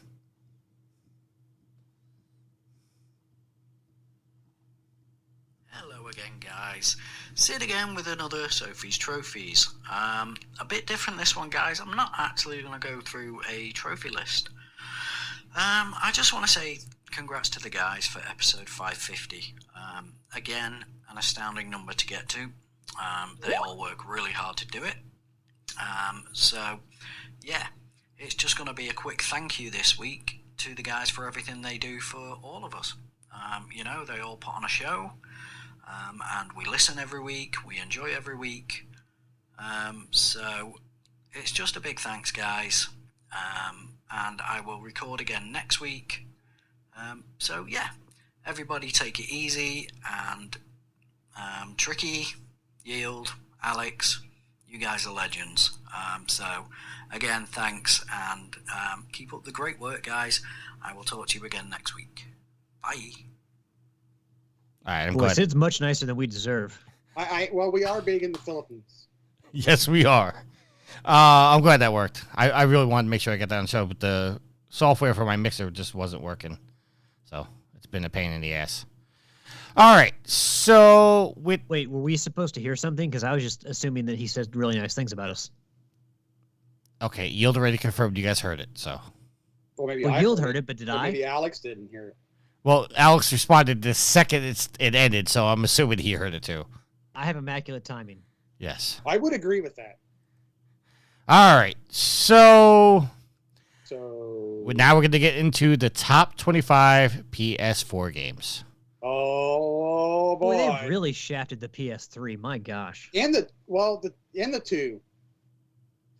All Hey, right. did the I two mean, not the have two- top 25? No, the two was top 10, and the two probably No, has two- the biggest. 2 was top 25. Was it? Okay. Yeah. Anyway, but the two had one of the biggest libraries. Yep. Anyway, whatever. Yeah, 3 got shafted. Hold on a second. I mean, where was Warhawk? Hello. I think only you and various, Well, like the entire SG community was playing Warhawk. Well, the vast majority of us. So don't sit there and just say me and Alex. Okay, Rick, I just put a link in the chat for you to call in on Discord. Rick says Warhawk was fucking awesome. See? And then Rick says Slay the Spire and Metal Gear Solid 4 should be on the list. All right, so let me bring this back down. Okay, I just want to see. I don't know that Discord's gonna work, so this might be a failure. Can't you put the number in the chat or on the Twitch chat? Well, no, because in the Discord they're gonna join like a chat room. Oh. But I don't know if you remember, but there was a time when we first started recording. I first got this mixer. I tried to have you on Skype and Alex on Discord, and you guys couldn't hear each other. Okay. So I haven't done a test run with this, so I don't know that this is gonna work. But I could possibly just answer the Discord on my phone, and that would work. But I don't know if I don't know. We'll play if Rick calls in on the Discord, anybody calls in on the Discord, we'll play it by ear. But I'm trying to do all this on the fly. I would say, and this is like totally a no-no, but if you really wanted it to work, you could put a number in the Twitch chat for them to call you, but then you would put your number out there, and that's a no-no. Well, no, they just call in the Discord. That's fine. I'm sure everyone already has Tricky's number. Well, that's true. He lets everybody text him. Rick is in the voice chat. Hold on. Let's see if this works. Does it work? Hold on. Live from the UK. Rick, you're on line 1. Rick, are you there?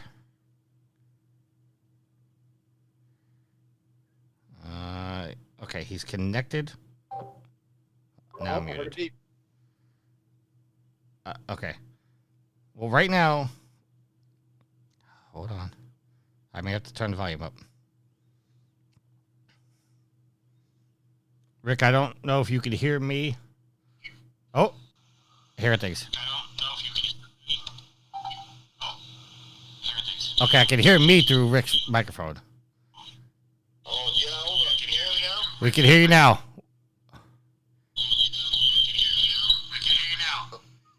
Oh, this sounds grim, doesn't it? Yeah. All right, Rick, there's an echo, so try to fix that, and then we'll call us back, all right?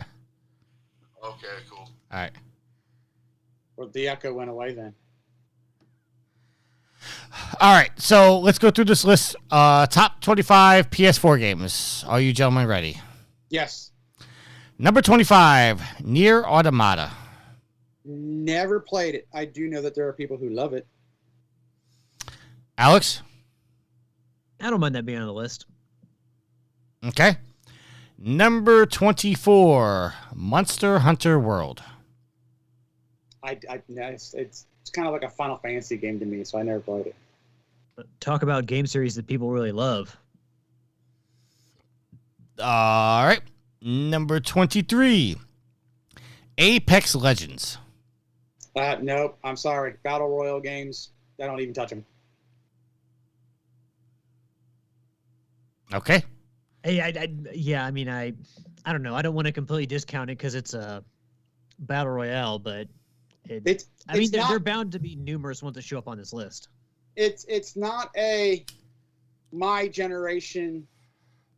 I shouldn't say it's not my generation. It's not in my wheelhouse. So therefore, I don't play it. Oh, wow. I didn't even realize that. Okay, sorry. I'm reading the chat. Rick pointed out that Metal Gear Solid 4 was a PS3 game, and that wasn't even in the top 10. That surprises me. Some predictions for the rest of this list. Dupe says Bloodborne, Persona 5, and The Witcher 3, and What Remains of Edith Finch has to be on there. Dupe's also pointed out that for Nier Automata, you could basically buy the platinum with real money. And then Dupe says Cyberpunk doesn't work on the PS4, so it can't be on this list. I don't know. I tried to find it for the PlayStation 5 and couldn't find it. I was disappointed. I was looking for it for Black Friday. Maybe it's still delisted. I was looking for a physical copy. Oh, I don't know. Did they pull those off the shelves? They must have, because I couldn't find it. All right, so before we... Google it. All right, I'm not going to keep... Oh, Dupe says it wasn't real cash. It was in-game currency. Apologize. All right, so... And then last prediction before we go down the list.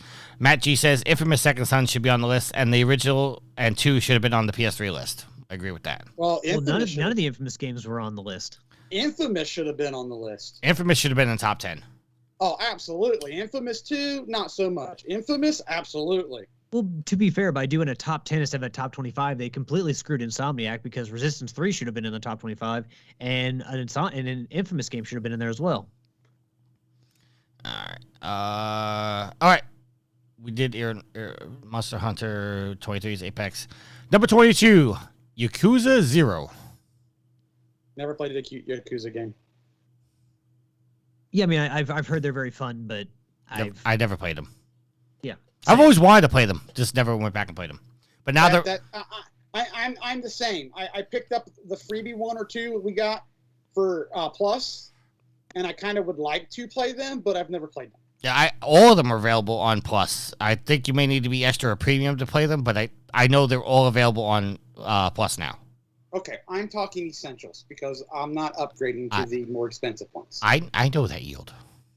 I know. Yes, I'm old school. Maybe for Christmas somebody will buy you premium. You know what? That could happen. But Yield's staying at essential. That's where he's warm and comfy.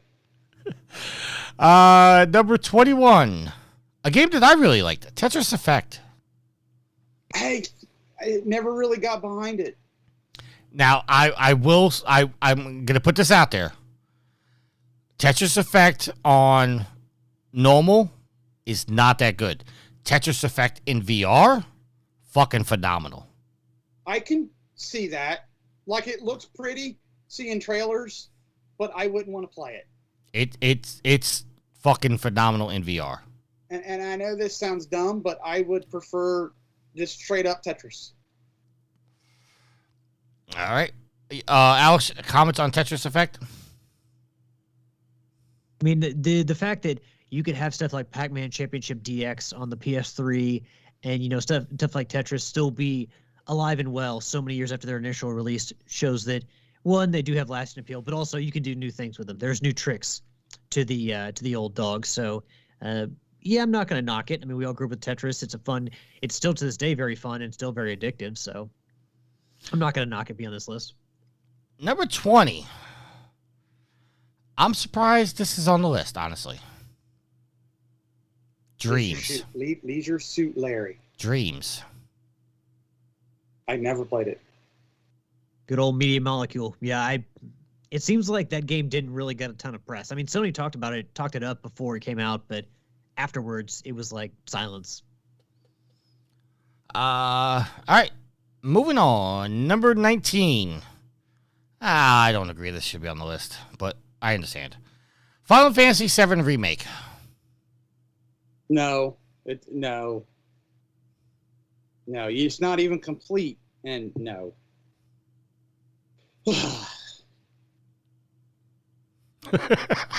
It's a remake. That's exactly why I said it should be on the list.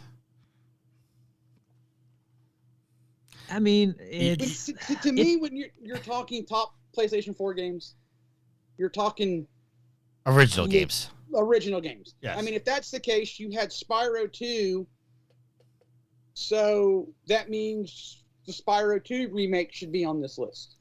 Well, we got 18 more games to go. It might be. This is why sometimes I hate these lists. While it probably does look good, and it is a good game, it's not original. That's why when they put out sales figures for, the PlayStation 5 has sold blah, blah million games, and we've got these many hundreds of games, and everything they list is still available on the 4, and they're remakes. It's like, it's not original to that console, so therefore to me, as a gamer, and even as a Sony fanboy, I null and void all that stuff. You want to pump said console, whether you be Microsoft, Nintendo, whatever, you pump your sales figures for your exclusives, not games that are multi-generational and remakes. I'm sorry. It's a pet peeve of mine. I'll get off my soapbox now. Oh, well, I'm Are you there with me? I'm there with you. Okay. I'm sitting right next to you on that box. Okay, cool. Thank you. Alex, you were saying something. I would disagree to a point and say I get where you're coming from, but also I would say if it's a definitive version of a game, like Shadow of the Colossus for PS4 is the definitive version of that game. So if they said that's one of the best PS4 games, and especially since it's a remake, it's built from the ground up, I wouldn't have a problem with it. So I'm just gonna put this. I guess I could see that argument being built from the ground up. I guess I would on those type of games, I would give it a leg to stand on. It would have a deep hole to climb out of, but I would at least hear it out. Okay, I'm just gonna ask a controversial question right now. We're not doing the top PS5 games, but by your definition, should The Last of Us Part 1 be on the top 24 or top 25 PS5 games? Since Neil Druckmann said that is the definitive version of the game? But was it rebuilt from the ground up? Yes. Like I said, I'll give it a leg to stand on, but it's got a deep hole to climb out of. Alex, what about you? Yeah, I would go with that. Okay. I think if it's the definitive version of a game, then yes. All right. Number 18, Overwatch. Why do we have nothing? At least we're at the bottom of the 25. But why do we have all of the Battle Royale? Oh, no, this is... What? We wait. Fortnite. Hold on. Overwatch isn't a Battle Royale. It's an arena shooter. It's still potato, tomato. All right, Alex. Hey, we're past Thanksgiving now, and I think everyone's sick of potatoes at this point. See, Tricky just shuddered. He's really sick of potatoes. Tricky didn't even get a Thanksgiving dinner because Tricky was working Thanksgiving. Hey, you know what? Let's this little sidebar here. How's everyone's Thanksgiving? Oh, it was good. Had good food. Sat at home with mom, dad, my brother, and we watched football and goofed off. I was at work playing God of War. Yeah, I got together with family. We went up to Lexington and had a nice big old meal with family, big old potluck dinner. So it was quite tasty. So yeah, hope everyone out there had a great Thanksgiving. And just for did the Giants lose to the Cowboys? Yes, they did.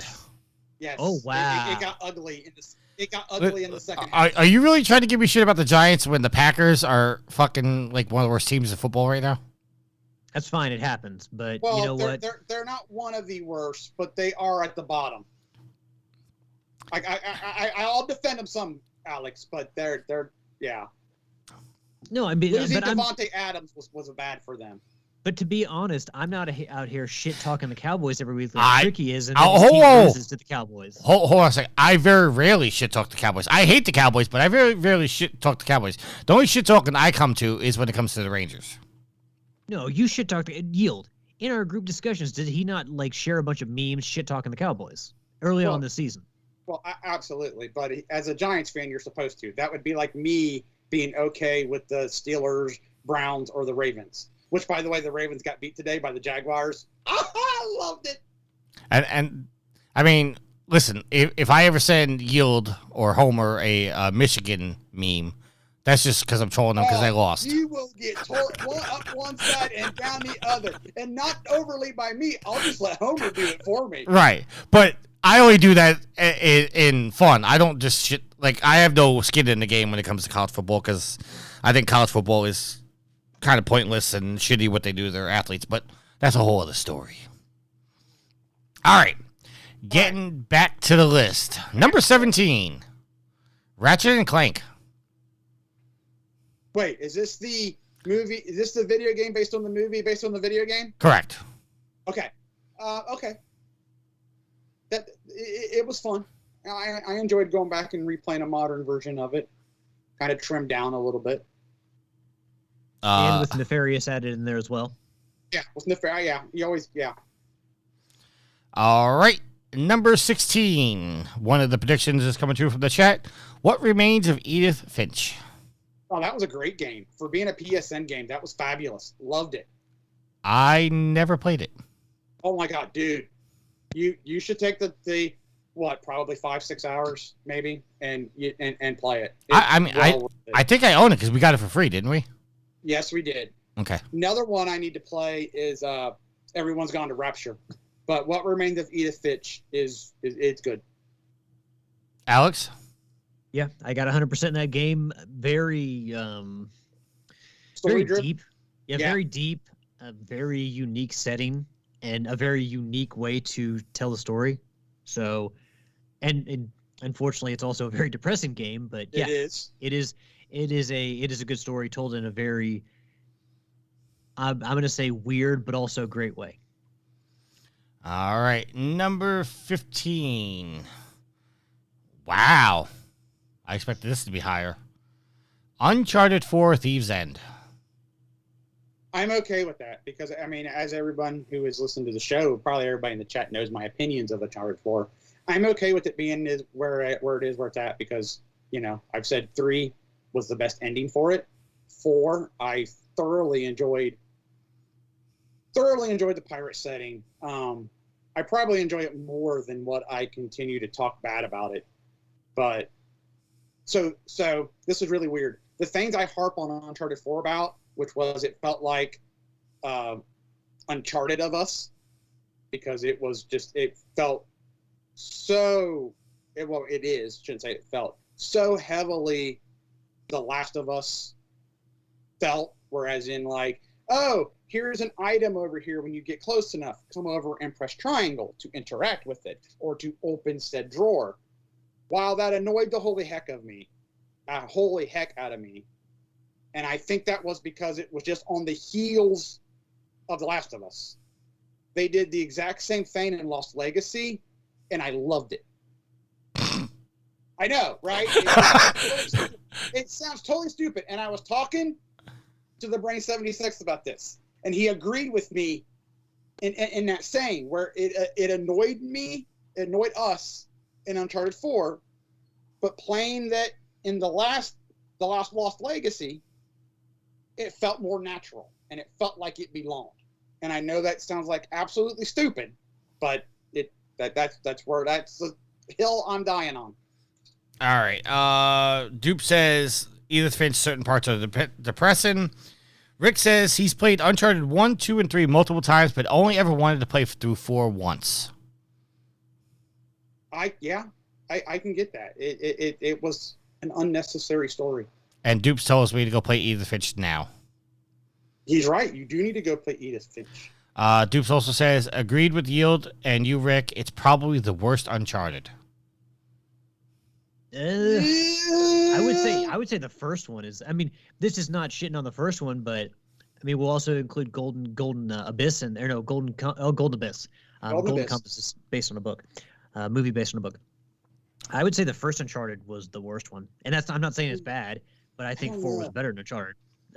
Drake's Fortune. I hold Drake's Fortune as my second favorite Uncharted one.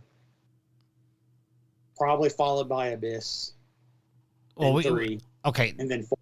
Not to hate on Abyss, but Abyss I don't think could be involved in this conversation because that was an entirely different situation that was built to utilize the Vita. So it is an Uncharted. It is an Uncharted game, but I don't consider that like a true Uncharted game because that was a game built for the Vita rather than being built as an Uncharted game.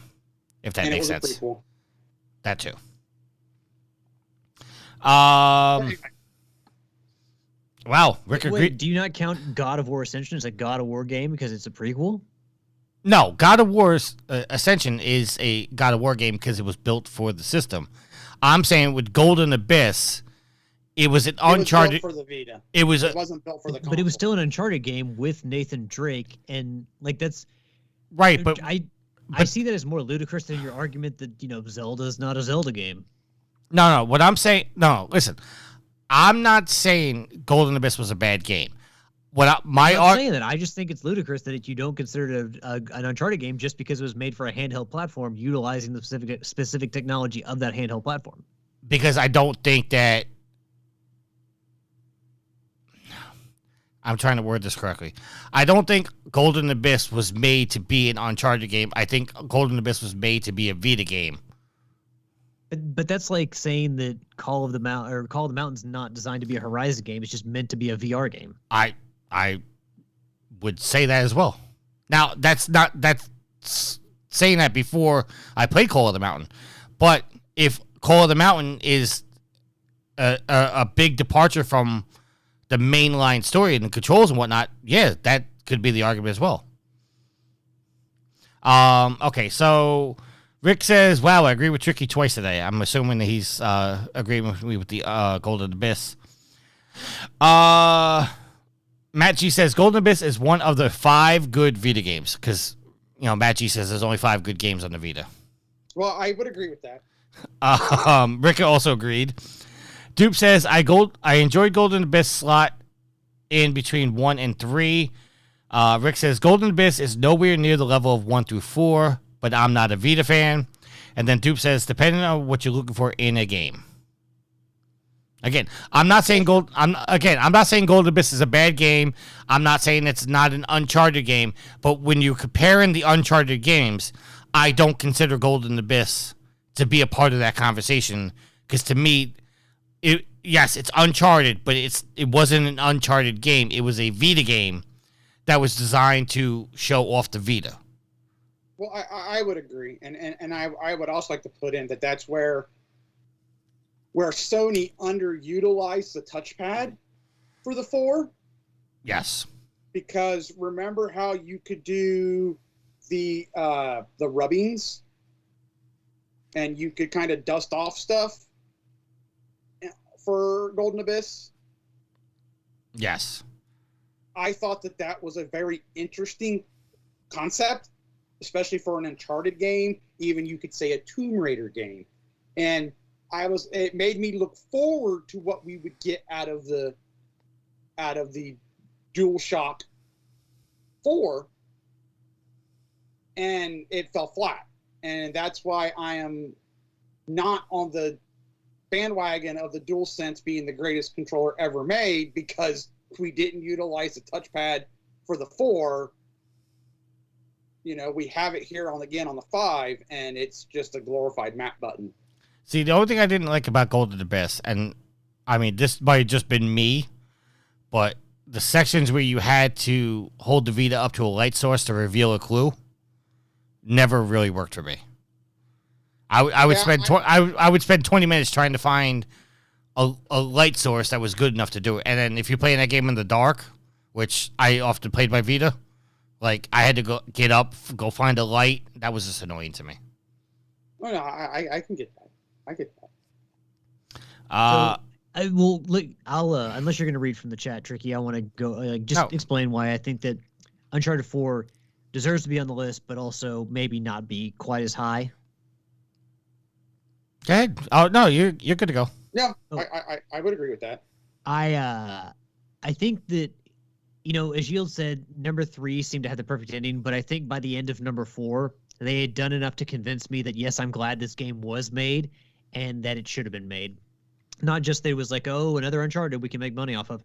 I think that they also took steps with, you know, like the open worldy bits in, or I should say the more sandbox elements to some of the chapters in Uncharted 4. I felt like they did enough to show me that, yeah, I did want to play this game and I'm glad it came out. So that'd be all that I would say. And that's why I would put it I wouldn't put it as the worst Uncharted game. All right. So you guys are going to get a kick out of this. Rick's being a smart ass in the chat. I was just talking about the light source for the game. Yeah. Rick says torch on your phone for a light source. I guess he means flashlight. And then Dupe says I should just use my cigarette. Well, he probably flushed him down the toilet. And Dupe says in terms of a PS4 list, it deserves to be in the conversation for being in the top 25 games. All right, moving on. Number 14. Metal Gear Solid 5, The Phantom Pain. Never played it. I did. I loved it. Was really pissed off at the ending of it. Do you believe it a top 25 game? Do you believe it where it is at on the list? That says no. I'm hesitating because this goes back. You're thinking top 25, but you're more like 20 to 25. No, this is dating back to the Final Fantasy VII remake thing. Okay. This wasn't a complete game. Well, I was going to say, like, how do you rate a game this highly when it's not a complete game? This was a fantastic game. It basically took everything I loved about Metal Gear, put it all in one, and added some new elements to it. The whole shit with Kojima and Konami destroyed what could have been a much better game. And so what you're saying is, since they were having their falling out, that Kojima probably didn't put forth his best effort to make the best game that he could. He just finished out his contract so he could say, screw you, I'm going home. Again, we're never going to get the full story about what happened between them. We're not. But my feeling when it comes to this game is that, one, Kojima didn't want to make Metal Gear anymore, so Konami was kind of forcing him to make Metal Gear games, which had to irk him in some way. And then, on top of that, you have to assume that Konami was on his ass about doing this, doing that, doing this, doing that, and not just letting him make the game that he's fully capable of doing on his own. You know, there had to be some oversight, and that's kind of why, like, he now turns around and says, I will never work for somebody else again. I'm going to be my own boss. But the fact that the game, the third chapter, basically never got told outside of a cutscene, which wasn't even a cutscene, it was basically like a storyboard voiceover. It deserves to be on this list. I don't know if it deserves to be this high. And that's hurts me to say that because I absolutely loved the game. But I don't know if it deserved to be this high. Dupe says, if Dreams is on the list, Metal Gear 5 should be on the list. Absolutely. 5 was the one with no David Hayter. Yes, Rick. Is anyone in the chat not subbed? I don't know if anybody in the chat's not subbed. Maybe V's not subbed. Okay. Moving on. Number 13, Resident Evil 2. That was a remake, wasn't it? It was a remake. Okay, see. Moving on. Alex, you have any comments?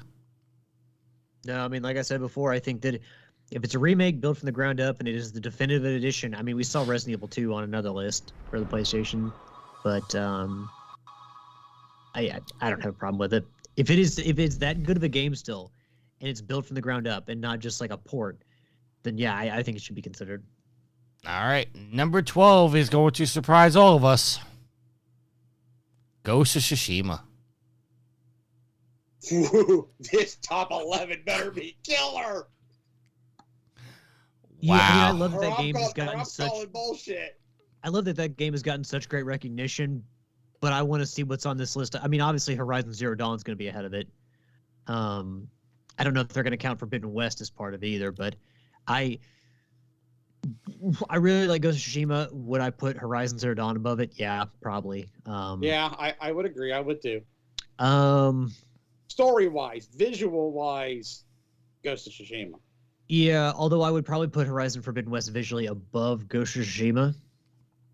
But Zero Dawn, I mean, it depends on how they categorize that. But I mean, I would like to see it in the top 10, but let's see what the top 10 are. Yeah, I agree. Some comments from the chat, because that shocked a bunch of people. Rick says, easily top 5, Ghost of Tsushima. Dupe says, wow, that low. And then Rick says, better than Horizon all day long. And Dupe says, if Grand Theft Auto 5 is in the top 10, this list is shit as well. I would 100% agree with Mark. Rick, thank you Well, for... I'm not even trying to shit on Tricky when I say this, but God of War is obviously going to be on this list, God of War 2018.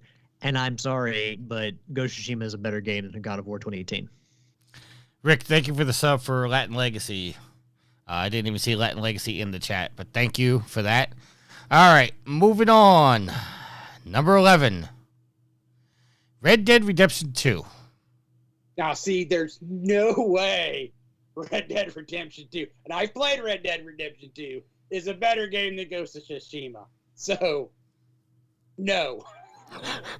Just stop right there. No. It should be on the list, but it's not better than Ghost of Tsushima. I don't know what they were smoking when they made that, but they need to pass it around. We still got 10 more games on this list. Alex. I know. I think it's going to start going downhill real quick. I think that popularity may play a role in this because I'm pretty sure that Red Dead Redemption 2, I mean, it came out earlier, so it's had more time to sell, but I think that probably popularity and sales probably played a role in this decision and success of that game critically and commercially. But, I mean, I've heard nothing but good things about Red Dead Redemption and Red Dead Redemption 2, so maybe it's just our personal taste, but, I mean, you want to talk top 10, I could see it. All right, some comments from the chat. It's number 11. Matt says, preach Alex. Rick says, absolutely better than God of War. Dupe says, agreed. Alex is spot on. No way that's above Ghost. All right, here we go. Number 10. Uncharted: The Lost Legacy. Ooh, no, that's probably top 20, not top 10. No, and I like Lost Legacy. I like the interaction between Chloe and Nadine. I like where they took the story with it. We talked about after 4 about could we do Uncharted without Drake, and I was like, absolutely. You've got plenty of characters to go with. Chloe being one of them, and I thought it was really good. Top 10? No. Top 15? Maybe. Top 20? Definitely.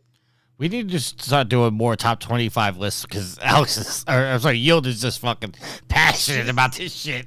Oh, I'm sorry. I call it like I see it. And there's just no. I need to be sitting around with a group of people who can talk me off this cliff because no. Alex, Uncharted Deluxe Legacy, number 10. A much better game than people probably thought it would be. Great set pieces. I mean, really just another great Uncharted game. Fun combat, great world traversal and exploration between the two characters.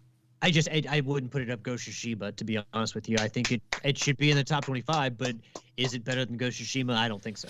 Hell no. Rick says, fuck off. Lost Legacy is in top 50.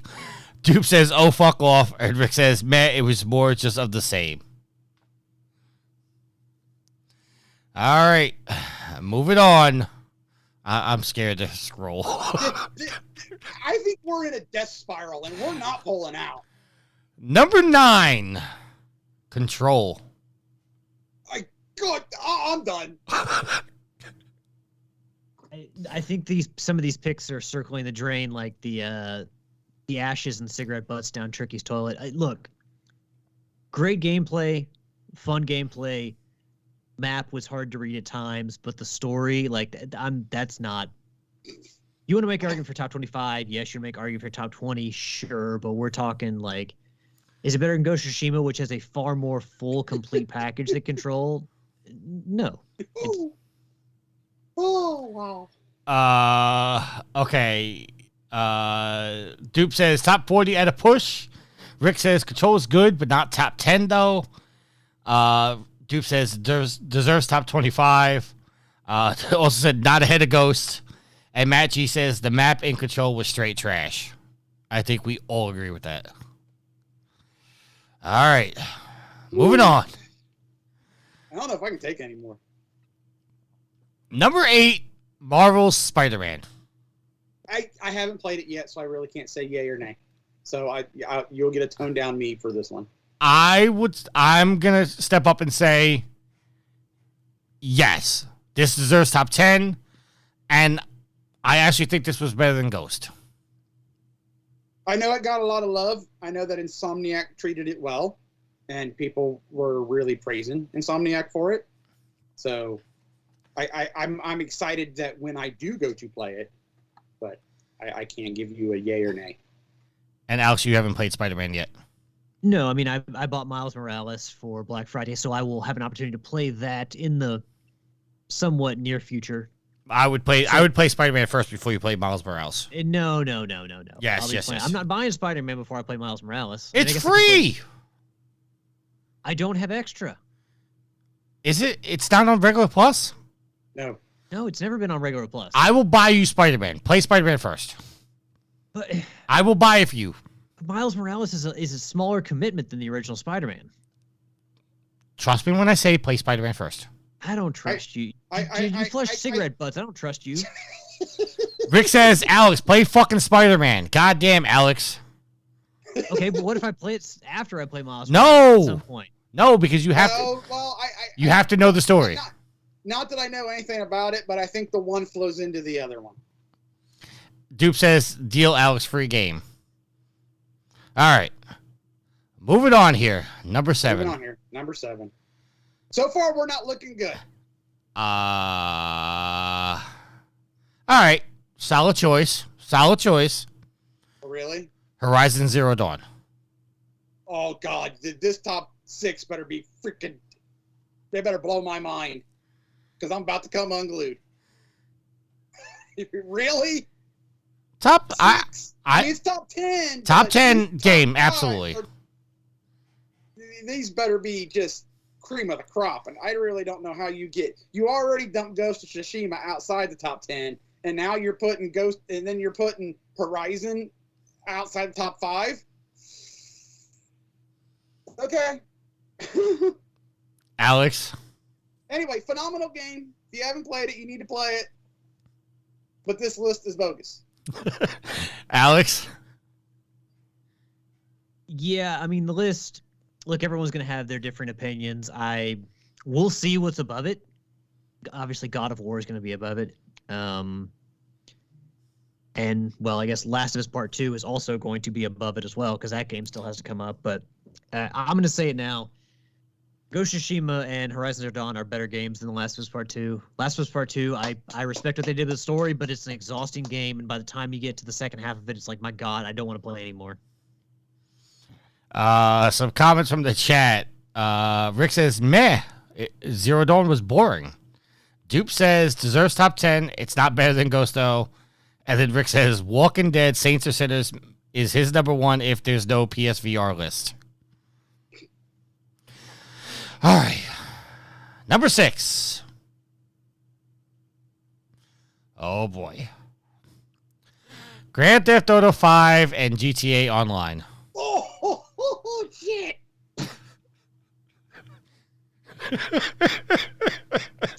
Oh, my head hurts.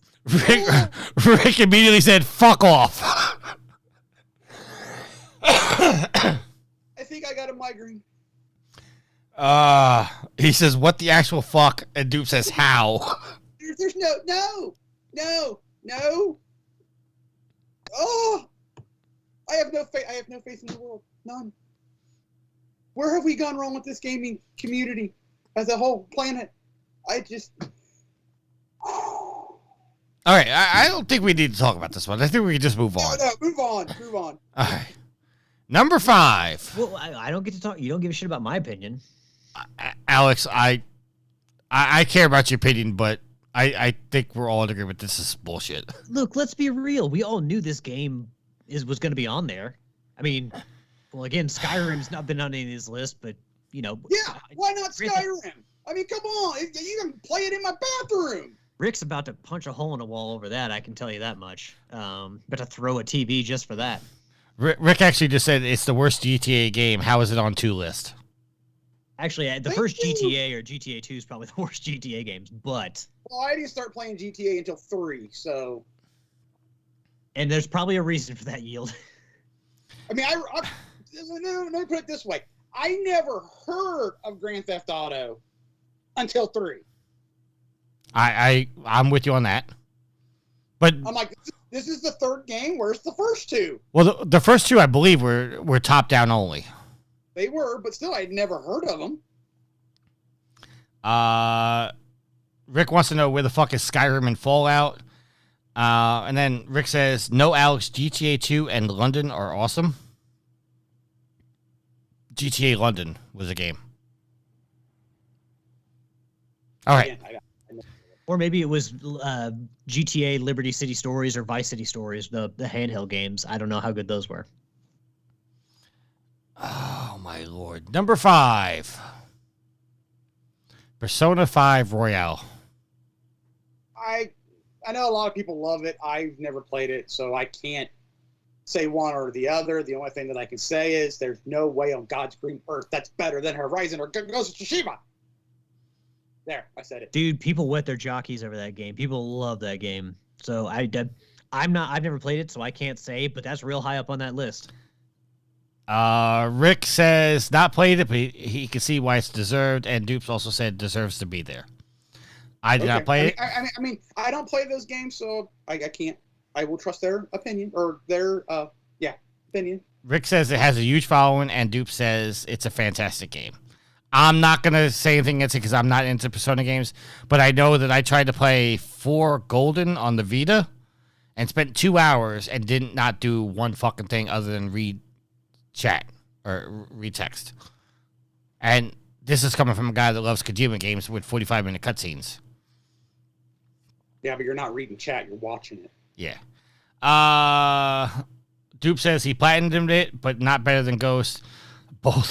They both should be top 5. All right.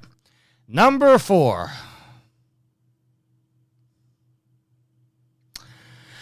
The Witcher 3 Wild Hunt.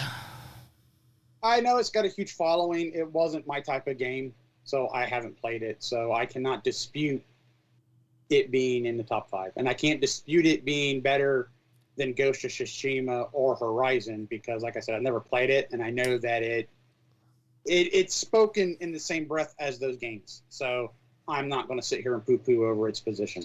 Rick says he could see it, but he hated it, though. Matt G says the amount of game in The Witcher 3 is worth the original entry price. Rick says preferred the TV show. And Dupe says this deserves to be in the top 10. Alex, your thoughts? Sorry, repeat that again real quick. I was lost. Witcher 3 is number 4. Okay, yeah, okay. For some reason, I just blinked on that. Yeah, I hear nothing but good things about it. I mean, that series probably is what gave people so much faith in Cyberpunk, and yeah, I don't have a problem with it. I started playing The Witcher 3, did not get too far into it, but now that they're releasing the PlayStation 5 upgrade on December 14th, I might jump back in it when that upgrade comes out. Because I own all the DLC as well. I will say that I do like the TV show, although once Henry Cavill is gone after season 4, once that Hemsworth chap comes in, I'm done after season 3. All right. Number 3. Here we go. Bloodborne.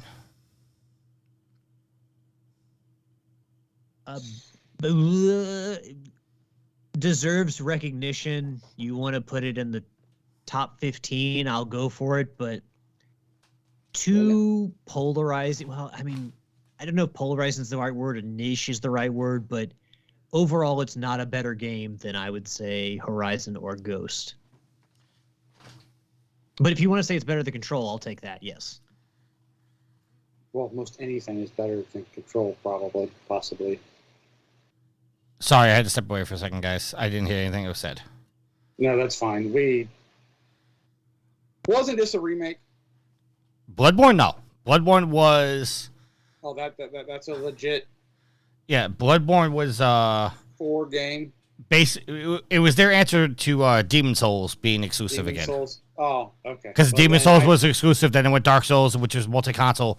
Bloodborne was their fray back into PlayStation exclusivity. Oh, okay. I never played it, so I can't say. All right. Some comments from the chat. Rick says, yeah, he's not watching after Henry Cavill's gone. Not for him, but people lose their shit over it. Dupe says, again, there's top 10. And Rick says, Slay the Spire should be top 20. All right. Number 2. Ooh, this surprises me. The Last of Us Part 2. I didn't play it. I didn't care to play it, so I don't see how it's higher than Ghost of Tsushima and Horizon, other than the fact that people lost their absolute mind over... I don't know, I don't have an ending to it, but they lost their mind over it. I didn't play it, so it's really your two's debate. You want to talk about story, potentially, because even if you didn't like the story, like what they wanted to get across, they did well. Although I will say that they tried to convince me that I wouldn't hate a certain character. I still hated that character. Gameplay-wise, it doesn't measure up to a lot of games in this top 10. And I think that's the problem, is that Uncharted, good gameplay, but is definitely the weaker element of those games as opposed to the story. So when you talk about the top 10 for this console generation, and you look at other games that have good stories or really good stories and also the gameplay to go along with it, and to me, Last of Us kind of just like sags a little bit. It's not as strong of an entry. Yeah, I didn't like it as much as I liked the first one. I still loved it. It's still a fantastic game. For me, it is a top 5 game, but I didn't like it as much as the first one. I'm excited to see where they go with the franchise in the future. Although I think we may be getting away from Ellie. So I'm not going to argue it, but it's to me, it deserves to be in top 5. All right, and number 1, I think we all know at this point what number 1 is. God of War.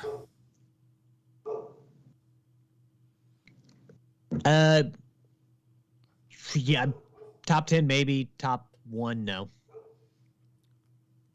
No. I ain't even played it. No. It won Game of the Year, as did Last of Us Part 2. And I don't know which other of these games on this list won Game of the Year, which Sekiro Shadows Die Twice won Game of the Year. And I don't know how that wasn't. And it's not even on the list. It's not on the list. So Bloodborne didn't win Game of the Year. And I mean, maybe because Bloodborne is exclusive, they kind of give it more credit, but. Okay, so you just pointed out the Sekiro was on the list. Another game that wasn't on this list that the chat just brought up, Dupes mentioned that Days Gone wasn't even on this list. No, and that really should have been a top 25 game. Probably 15 to 25. Surprised that Days Gone didn't make the list. Well, it got off to a really slow start. And it's got off to a false start as well because we're not getting a sequel, which no, we're not. Still boggles my mind. Which it's Sony's stupidity. I don't think God of War should be number one. Instead, we're going to have Ben Studio work on this Uncharted multiplayer that we still ain't seen yet. I don't know. God of War should be number one. I loved it. I think it was a good quote unquote reboot of the series as far as gameplay. Getting away from the hack and slash that we knew to a new form of hack and slash. I don't know that it should be number one though. I can't believe you're saying that. It's a fantastic game. Definitely should have won Game of the Year. Ragnarok should have won Game of the Year as well. But I don't know. I love the game, obviously. I was highly anticipating Ragnarok because of it. I don't know it should be number one. And I'm not here arguing that The Last of Us Part 2 should be number one. That's not my argument. I just think they're the PlayStation 4 was a good era of video games. There's a lot of games that I can't even think of right now that are not on this list. All right, some comments from the chat. Rick says, fuck this list. Exactly. Thank you, Rick. Dupe says, this list is absolute shite. Rick says, should be called most popular or controversial top 20. Dupe again says, Days Gone is better than The Last of Us 2. I don't know about that now. Come on, Dupe. Mark, come on. Let's be real here. I'll walk out on that limb with you. I ain't played it. I'll walk out on that limb with you, Mark. You stood up for me today. Rick says boring with a whole bunch of O's.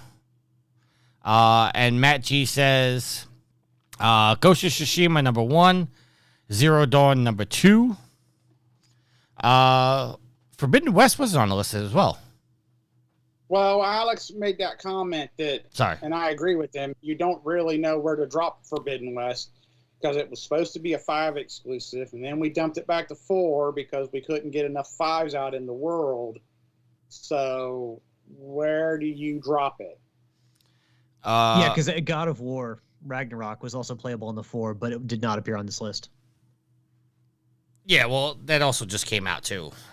This list was... So it's a Game of the Year nominee. Yes, but this list was made on November 15th.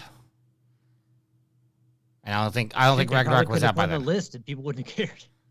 I don't think Ragnarok was out by this time. When did Ragnarok come out? The 9th? Did it? Not the 9th, didn't it? 6. All right, so you're talking 6 days to put it on top. I mean, I can see the argument, but I don't know that enough time to clarify as a top 25. I guarantee that the people at IGN had played through the game already for a review copy. Well, I'm sure whoever reviewed it, but not everybody else. Comments from the chat. Rick says Ghost is one of the only PlayStation 4 exclusives that he thinks deserves the hype, and it's underhyped. Dupe says ton of smaller games ignored. Bastion, It Takes Two, Celeste, Inside, Undertale. I played a lot of those. Yeah. I know there's a lot of games that big PS4 exclusives. All right, I'm just gonna look up a quick Google and just Games Radar and see if they name anything. GTA Sport, Concrete Genie. Good. I would put the top 25 though. Those who have played it have spoken well of it, but it went free almost right away after it came out, or shortly after it came out. So I don't know. Infamous Second Son? I wouldn't put it top 25. It was good. It felt more like Infamous 2.0 or 2.1. Tearaway Unfolded? That was the Vita game that was ported over.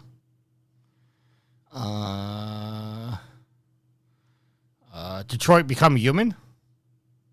I haven't played that one yet.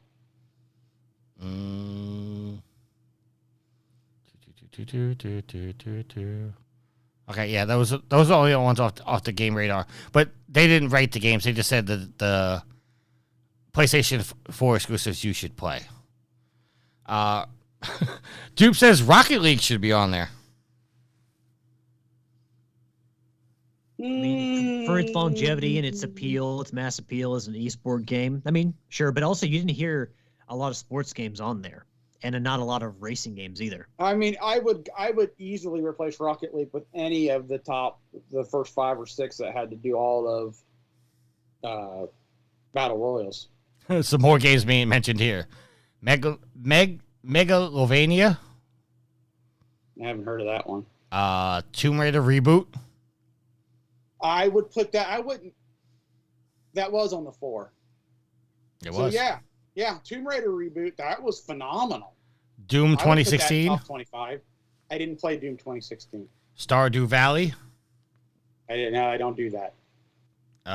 Rick says Oh, sorry. Megalovania was a song on Undertale. Sorry. To Hades. Another Game of the Year nominee. I don't know if it won that year or not, but I mean, they did miss some Game of the Year, like was mentioned. It Takes Two. Yeah. All right. So, how are we doing on time? What are we at? Almost at 3 hours. All right. I think it's a good time to close out the show. First, I just want to say thank you to everybody, to our fans, everybody for supporting us. 550 episodes is quite a feat, and we could not have done it without you guys. That represents 11 years of shows with 12 years of podcasting from me, myself, Yield, and Alex. I think you guys are on like the 9-10 years of doing the show. Doing this show, I've been podcasting for a lot longer than that. Yes, but we don't talk about the that show. I'm joking. I got nothing but love for the guys. Alex, you've been doing this, 9 years now, right? 10 years? Some would say too long. Well, they could say that about all of us. Well, yeah. So let's close out the show. Let's do some shout-outs. Yield, we'll start with you, my good sir. Shout out to Mark for agreeing with me a lot today. Shout out to everybody else. Rick, Matt G. I believe you said Latin Legacy. V. Everybody for hanging out in the Twitch chat. Shout out to Nitro for pumping out some platinums lately. Shout out to the Brain 76 for still running some Deep Rock with us. Shout out to Tricky and Alex for not only 550 episodes, but for doing this. That's it. All right, Alex. Yeah, give a shout out to the community, our awesome community, the fuel to the fire of this trophy horse. Thank you all for pushing us to 550 episodes and joining us on this momentous occasion. Those who joined in the chat, I know Dupes was in there. We had Rick. We also had Matt G. All who have been on the show and been co-hosts. So thank you all for joining us on the show and sharing your thoughts and expertise and opinions. And wanted to thank Matt for his question. Thanks Sid for sending in the audio. And yeah, just thanks everybody for sticking with us for this long and into the future as well. Shout out to Tricky and to Yield for taking this journey with me to 550. And last but not least, give a shout out to my loving and awesome girlfriend Ashley. I love you, honey. And yeah, that's I think we'll cap it there. All right, I'm just looking on Facebook right now. JT just platinum Ghost of Tsushima. Good job, JT. Better late than never. So, some comment before I do my my shout outs here. Just last comment from the chat. Rick says, "Congrats on 550, guys. He came in late, around 400ish. Yeah, just I'd say go back and listen to shows, but stay away from the Donnie days. That's the bad time." I don't know. The Donnie has some good stuff. Yeah, recorded from McDonald's. Well, I said some good stuff. Ordering Big Macs during the show. That was before me. That's classic. Dupe says, "Congrats on 550, brilliant achievement." Nitro says, "Then mate." I don't know what that's a reference to. Oh, Nitro was in her. Hey, Nitro, what's up? Rick says, "It's insane. I don't listen to any podcasts that have made it past 400, really." Dupe says, "Tell you now, they will struggle with the top 25 PS5 list." Well, actually, it should be, as of right now, it should be a really short list. Well, unless we include all the ports from the 4 up or the games that were on the 4 and the 5. If we're just doing 5 exclusives, it'll be a really short list. Or the 5 list will actually have a lot of games that we played on the 4. I'll guarantee you, Grand Theft Auto 5 will be there again. Yield, you missed the obvious joke, though. What's the obvious joke? The top 25 list are just the 25 PS5 games that are on the market. No, yeah. You ain't wrong. Nitro says, "Thanks." Rick says, "PlayStation 5 has games." Nitro says, "Congrats" as well. And then Dupes is laughing at me saying, "The Donnie days are good." All right, so my shout outs. One, I want to thank everybody for being a part of the show. Little spilling the tea here. Like, obviously, the show has gone through some good times, some rough times. And I could not have kept the show going without some of the people that I'm about to mention, even though I'm pretty sure that, they hate my guts now because of things that have happened. But shout out to Donnie, shout out to Hard Rockin' Guy, shout out to Titanic Wang, shout out to Moonshiner. No matter what can be said about our relationships, they kept the show going when I was going through some tough times. Same thing with Yield and Alex, but they're going to get their own special shout out. When I go through times, I can always count on people to be a part of the show. Shout out to everybody, every guest that we've had. Shout out to Jeff Hanna. Shout out to everybody that's been on the show. We have a fantastic community, and it's growing and it's getting bigger.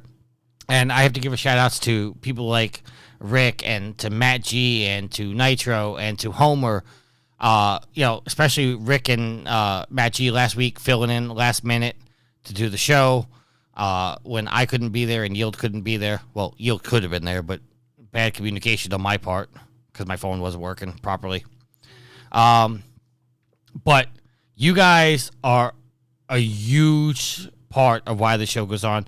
You're one of the reasons why I pushed Yield and Alex to try to do this live on Twitch, because I love interacting with you guys.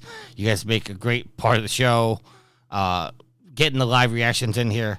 The show is only going to get bigger and better as we move on, and it's because of you guys. And I cannot state that enough, and I'm not good with the words like Alex is. Alex is normally my my professional interpreter. Like, I tell him what I want to say, and then... he does have a degree. Yes. And so, yeah. But words are better for him. Yes. Oh, what the fuck, Alexa? Oh, so while you're cussing out Alexa. Hold on a second. Hold on. Alexa just came up with a big picture of a spider web and says, "How many eyes does a spider have?" With a huge ass fucking spider on my Alexa. A shout out to Alexa. Oh, God. Sorry. Go ahead, Yield. You were going to say something. No, so I was going to say that I was thinking about this a few months ago. That ever since, and I know the three of us will get this. I don't know about everybody else. But ever since we all kind of left Sarcastic Gamer, at least me, I've been kind of looking for that video game community, so to speak, to interact with people. And would be safe to say that I think that we've finally come to that point with our Facebook group and, the podcast, is that we've kind of got that sarcastic gamer-esque group. Would I be wrong in saying that? No. I'm just going to put a point on it saying that let's just hope and pray that we don't develop a Lano. I'd back that 100%. But with that being said, you can continue with your shout out. Yes. I just want to put that out there. For those of you who were around the Sarcastic Gamer days, you'll get what I'm saying. Yeah. I got to that train late, so. Shout out to Yield. Yield, you've been with me for 9-10 years at least. I think you joined at episode 101 officially. I cannot do the show without you. Like it's one of those things. Like we butt heads. Same thing with Alex, but somehow every Sunday we could sit down and we could record a show, and you guys trolled the shit out of me, and it's bled into the community where they now feel it's okay to troll me as well. Well, don't you blame that on us. They have their own minds and hearts, and if they want to troll you, they're going to do it, by God. Yes, but they're taking your lead. Let's be real here. I mean, the fact that Matt G tells me that Zelda is Breath of the Wild is a Zelda game, and he's trying to because it is, and he's trying to convince me that Twin Snakes is a remake when it's a straight port. Then we're just gonna go down there. But at least don't act like Matt G is the only one riding that train, because it's literally everyone, and you're the one riding solo on the horse while everyone else is telling you it's a remake. And look, we don't influence Matt in any way. Matt is smart enough and intelligent enough and well versed in the Zelda.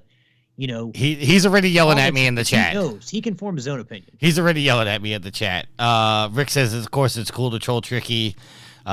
Express says, and Twin Stakes is a remake. Rick comes back and says, hashtag Twin Stakes is a fucking remake. Dupe says remake. And then Matt says, you bring this on yourself, Tricky. Obviously, I just said all that to troll you guys. But, yeah, thank you for spending the last 9 years every Sunday, sometimes Thursdays, sometimes Saturdays, sometimes Mondays, but making the time to be on the show. Alex, same. Like, you've been with me since 15. Well, you give Yield this big old spiel, and I get a ditto. You're cutting me off. I'm glad I got to go first. Alex, you've been with me since 51. I know you took a break for a while to record The Floor is Lava. And that wasn't the best decision. Well, leaving Trophy Wars is never a good decision. But yes, you've been with me for quite a long too. Alex has stepped up and has helped me with the production of the show, helped me with the editing, whatnot. Yield. Yield's wife would kill him. Say what? Yield's wife would kill him. If you had to edit a podcast? Yes. You know what? I do know your wife, and I have to agree with that statement. But Alex, thank you very much. You've done this for 9+ years. You've stepped up in the back end of helping produce the show. I cannot state enough how much both of you guys have meant to me getting the show going. Well, how about you try? Oh my God, you can't even let me be sincere for a minute without joking. I'm not joking. Try. Well, in all honesty, though, would it be Alex if you didn't? Rick wants to know, Alex, were you on the show The Floor is Lava, the show on Netflix? No. It was a podcast that I did with people over at Would You Kindly. They had the Gamers Garage podcast, which I also appeared on, but it was over there on another website. It was a podcast where we watched usually it was like old cartoons and shows on Netflix, and we would do like commentary a la Mystery Science Theater 3000, and you could watch along with us. You could download the episode and watch along with us, and you would hear our commentary. And good idea, just kind of certain personal relationships fell apart. Yeah. It's ironic that there is a Netflix show called The Floor is Lava, and you were watching Netflix while you were recording the show. Yeah, obviously it was not out at that point, but yeah, 3 seasons of The Floor is Lava now. Much different show, though. Yes. And Rick says, stop being brutal to me right now. Alex. Brutal. Yeah, you saying he says Alex is being brutal right now. Is it tricky? To me, yes. Well, Rick says he said stop it. I'm trying to be sincere and genuine. I am too. Just for the record, that's not what Rick's saying. Rick's saying. Oh, really? I was gonna say how many 50s did you slip, Rick? No, Rick is actually saying. Rick just said I didn't say stop. But yes, Alex, thank you very much. You know, all the back end work and taking over the show when I can't be here to host, and you know, especially to hold down the fort last week when I couldn't be here. Thank you to every single fan. Like I said, I cannot tell you what it means to me to see you guys interacting, even though you got guys like Nitro who trolls every second of the day. It's appreciative because at least you guys are being a part of the community. And as I said to Matt G earlier today, it's like the fact that our fans don't mind calling out our bullshit. I like that. Yeah. And because me and Matt, we're going to get somebody talking about how bad soccer was, like European soccer. And I sent Matt a message saying, you know, it's weird having somebody actually agree with me. He goes, I will always defend hockey when it comes to other sports. I was like, good deal. Shout out to our Patreons. For just $1, you can get our episodes. Me and Alex sat down recently, and we did a episode on our predictions for the Game Awards. I'm actually going to release that episode on the same day as the Game Awards, so you guys can listen to it and then watch the Game Awards that night. I think that's the 9th or the 8th of December. So I got that. Well, what day is it? Is it a Thursday or a Friday? Or normally it's on a Saturday, isn't it? I think it's a Thursday. Oh, then it would be the 8th. So, but thank you, everybody. Patreon. Let me do some housekeeping. There is some merchandise available on our store that you can, if you click the link here. Is it on the Facebook page too? It is on the Facebook page, but it's not pinned. I have to find a way to pin that. Okay. And I'm working behind the scenes because long requested thing by Yield was to get hats, the fitted hats, because you know we both like our fitted hats. Like this, like the Yes. one kind of that I'm wearing. Yes. So I'm trying to get hats. We've had some people purchase some merch already. We have Proven Gamer merch. We have Trophy Horse merch, mouse pads, T-shirts, sweaters, coffee mugs, blankets. It's all available there. Anything purchased from December 1st to the end of the year, all proceeds are going to go to the Extra Life. And that's another thing. The Extra Life. Sorry, I'm rambling on here. I know you guys want to get done with this. No, you're fine. Extra Life. We are very close to having me shave my beard. So if anybody wants to do that, we have to hit 1,500 on my page. I think I'm a little over $100 shy of that right now. So if you guys want to donate to a good cause and cause me to go baby-faced, do that. And if I hit 2,000, which I really want to do because I want to get the Extra Life keyboard, if we hit the 2,000, not only do I have to shave my beard, but I have to keep it off for 1 year. Ooh, it's cold in New York this time of year. Yes. The deadline for the shaving is if I hit 1,500 by the 31st of December. The end of the year. Yeah, so you have a little over a month to get it done. Somebody suggested, and I'm going to leave this up to the community, that if we do hit the 2,000 and get me my keyboard, that we have to extend my no spam for another year. I don't like that idea. Man, Turkey's gonna be biting off his fingernails and chewing through his fingers. I like that idea. I don't like that idea. I like that idea. And you know, of course, we're gonna go into. We may convert Tricky to a legit gamer. Rick says you just want an excuse not to play shit. All right. So with that being said, thank you everybody. Shout out to Sweet Mama D. Shout out to the Goddess. Shout out to everybody in the community. Thank you very much. And if there's nothing else, until next week, happy trophy hunting. Peace. Happy 550.